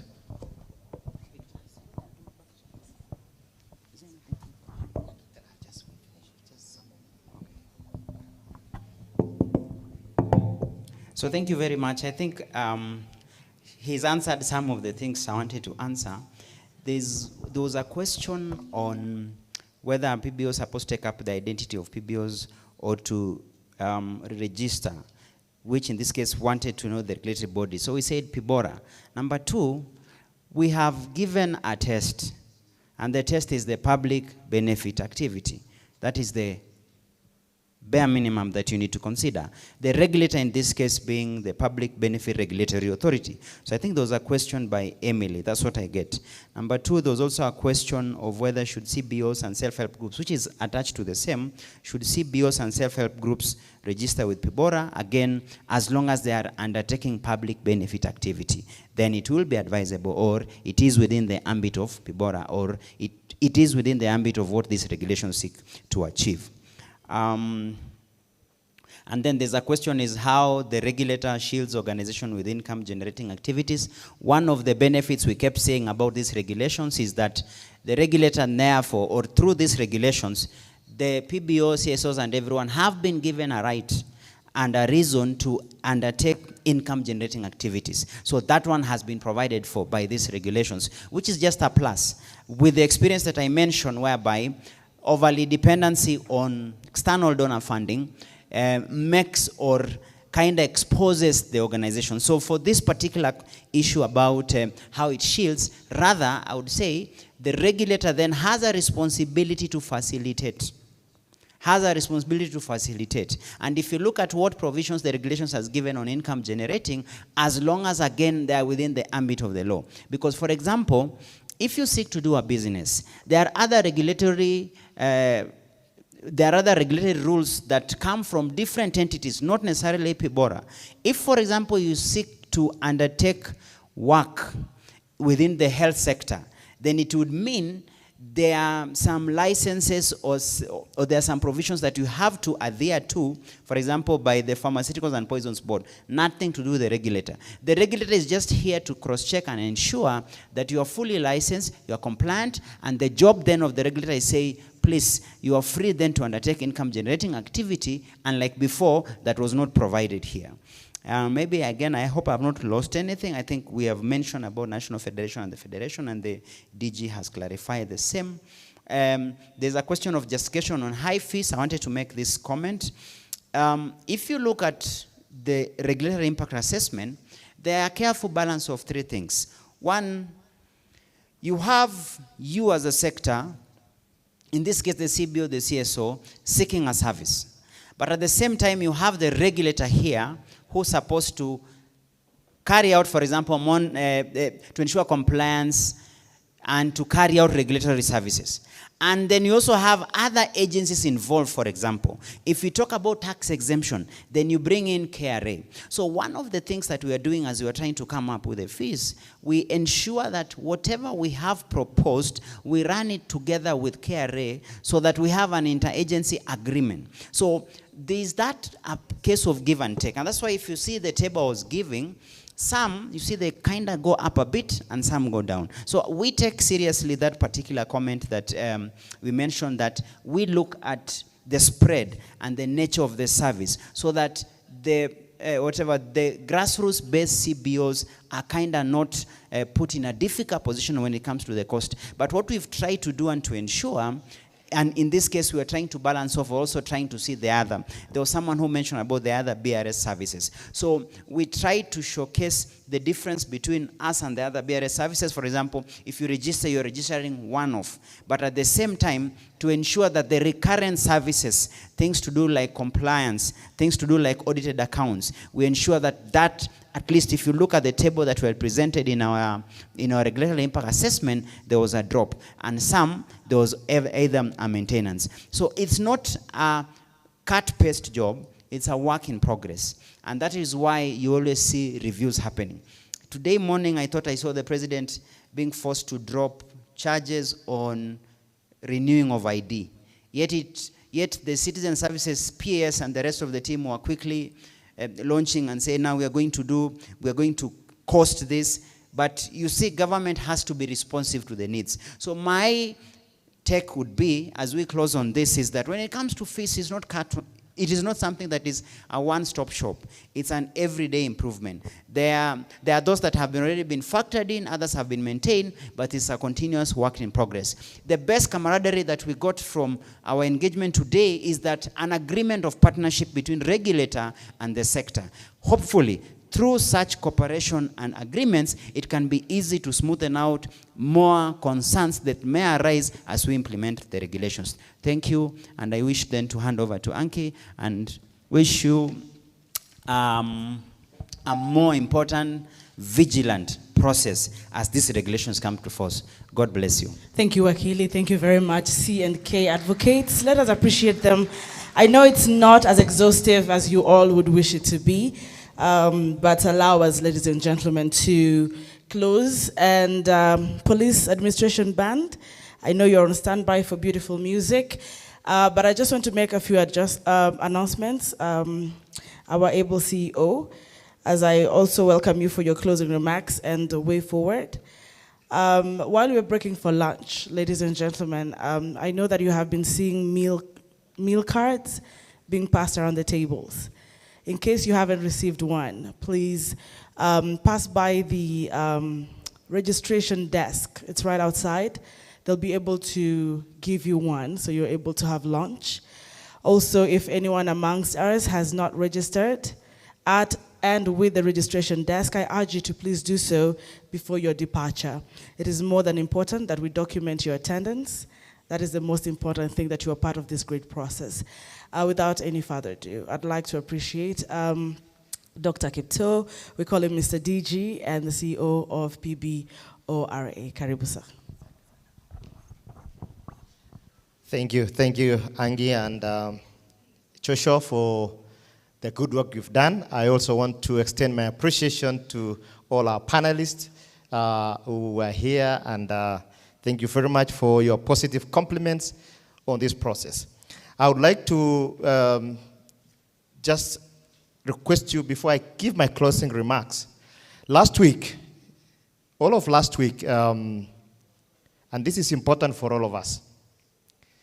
Last week, the team from the authority and the NPO working group were in Machakos, developing the monitoring framework tool for FATF as required by monitoring tool for the NPO working NPOs in the country as required by FATF. Allow me to give Kimari just 2 minutes to give you a brief of that process, because the team is still in Machakos and they are winding up. And just to mention that this is a collaborative effort between the authority and the NPO working group, so that for all of us to be aware what we are doing. Kimari, please. Thank you, DG, for the opportunity. So what he mentioned is correct. What we are doing is that we're implementing guideline from the Financial Action Task Force. This is an intergovernmental body that's focused on addressing terror financing risks, including those risks that are posed within our sector of nonprofit organizations.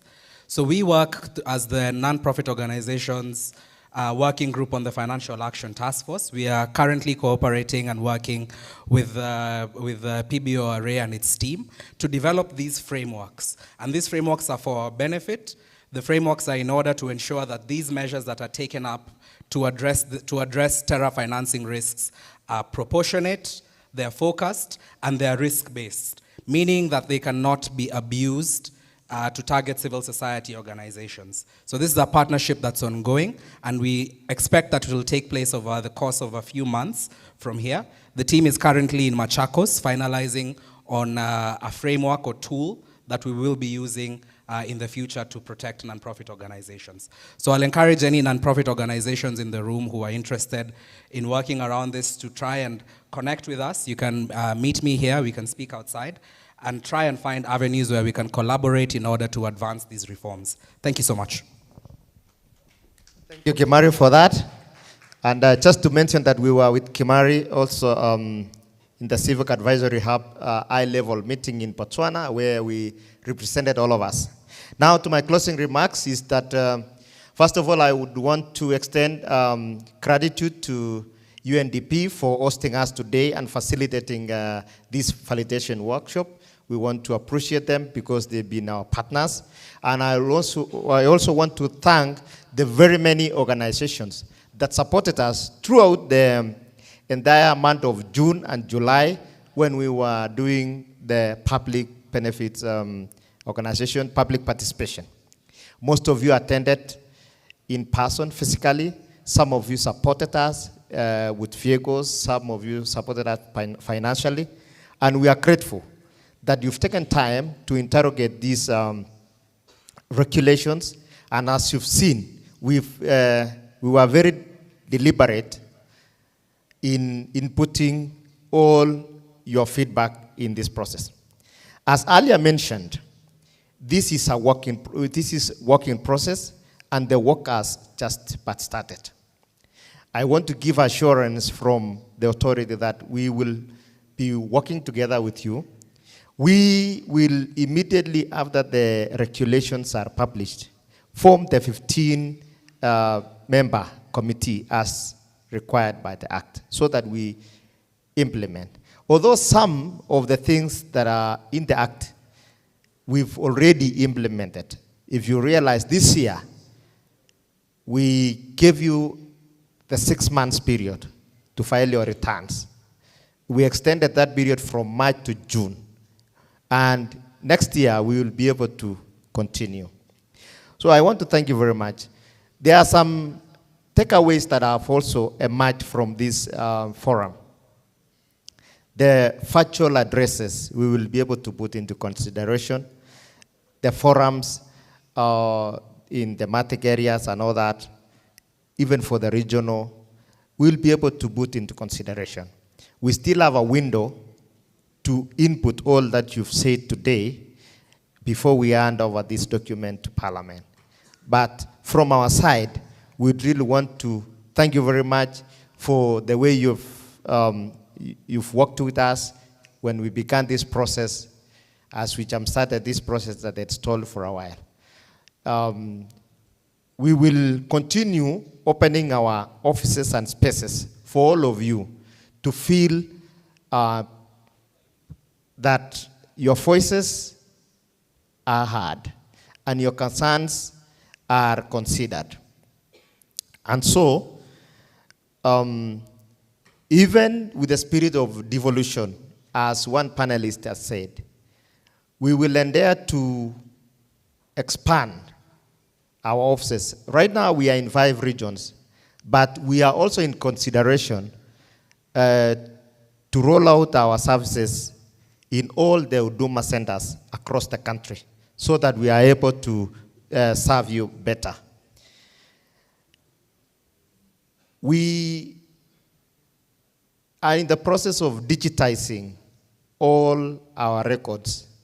And so, what we would require of you is to be able to re-register. And as I said, we will not levy fees on you again, but just to have a clear record of the register, because we are moving from manual to digital. And so, feel free to interact with our officers and feel free to come to our offices, because this is a partnership. We will also engage with other registration regimes. We are in talks with PRS, the CBOs, and all, so that those who would want to be bestowed with public benefit status will be able to have an easy way to go about it, and we will be able even to facilitate you with the issues of tax exemption, as you've said. Having said that, let it not be lost on us that regulation is not about oversighting you to the excesses, but it is in the spirit of being accountable to all of us. There is a question that recently has emerged, and it's a conversation that is going on. The international community and the donor community, when asked by the Treasury how much they give to the country, and the report that the Treasury give, and they say, we give a lot of money to the BBO sector. And they asked me the other day, how much did this sector contributed? From our records, the 196 billion is from our 2022-2023 sector report, annual reporting. And you've heard that that is from nearly around 4,000 PPOs. And so the donor community say, we give more than that. But we don't have the records. So that's the dilemma. Now, we will be going to the next step because the donors are saying we are giving, and government does not have any problem with the donor giving the money directed to you, to the BBOs. Government also are not after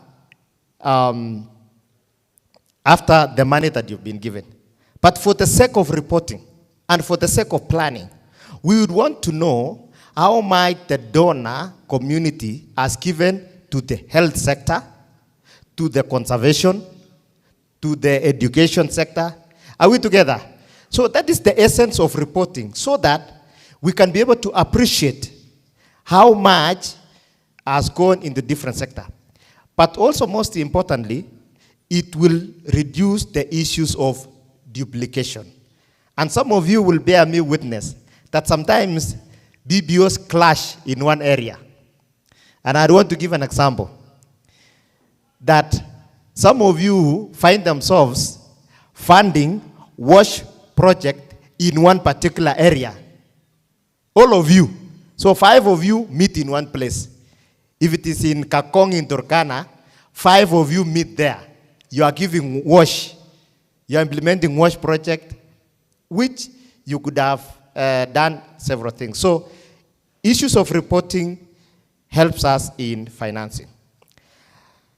Two or three things to look forward to in the near future for all of us.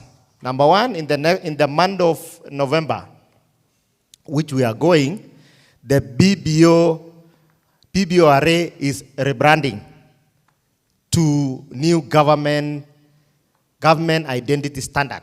So we'll be inviting you for our launch, for our new brand logo, and our new website. I know some of you, when you go to our website right now, yours is better than ours. Yet we are the regulator. So very soon, I'm improving, you know. And so I'll be inviting you to our new launch. Some of you have been asking me also about the sector report. We will be able to come up with a sector report arising from this year's reporting.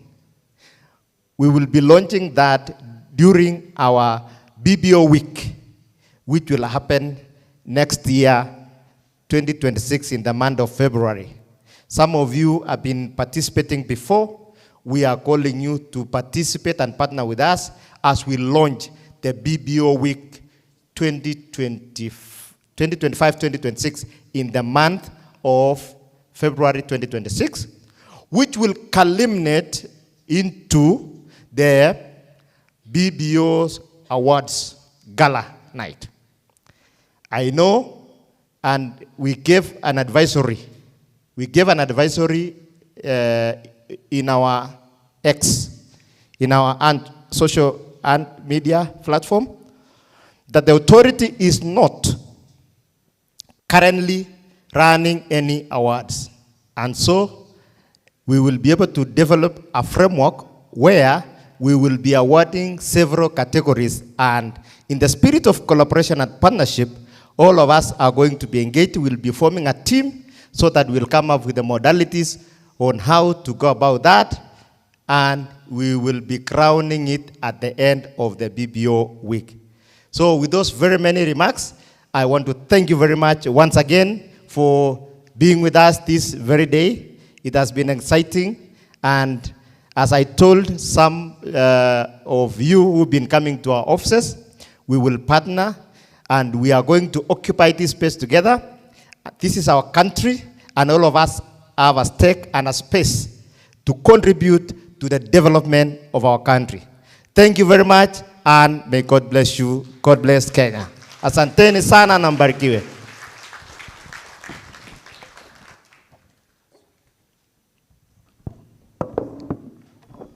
Thank you very much, Dr. Kipto, the CEO, BBORA.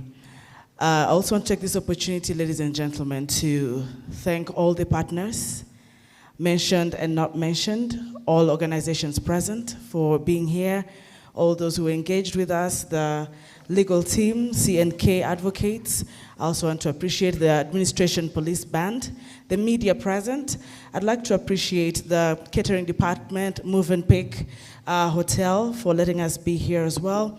As we come to the end of the National Validation Workshop on Public Benefit Organization Regulations, and of course I've been your host. I also want to appreciate my co-hosts, by extension, the moderator, Brian Kimari, who was here with the panel, and of course the legal team that also did help facilitate the Q&A. Please feel free, as he has said, to continue this engagement. There is room for more and more engagement. I wish Kenya the best. I wish us all a cooperative, unified action towards progress. We want to break for lunch. Just to bring to your attention, you don't have to go to the restaurant. Our lunch is served right outside. The catering department and ushering team will guide you to your respective tables or how to serve through it. My name is Anki Doris Umbat. I am a communicator. I am a lover of my country. That makes me a patriot. But I'm also beyond all, I love Jesus Christ, and he is my Lord. I'd like us to rise for the national anthem as we close this forum. Thank you.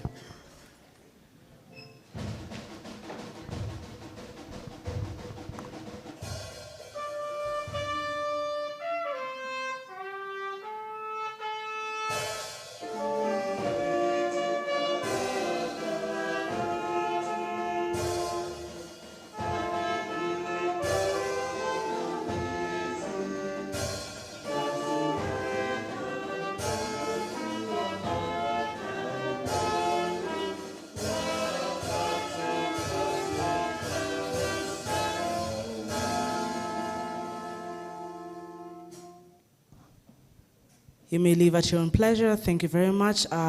Starting with our CEO, our distinguished guests, thank you very much for your attendance. All the best in your next endeavors and engagements. Have a good day. Thank you.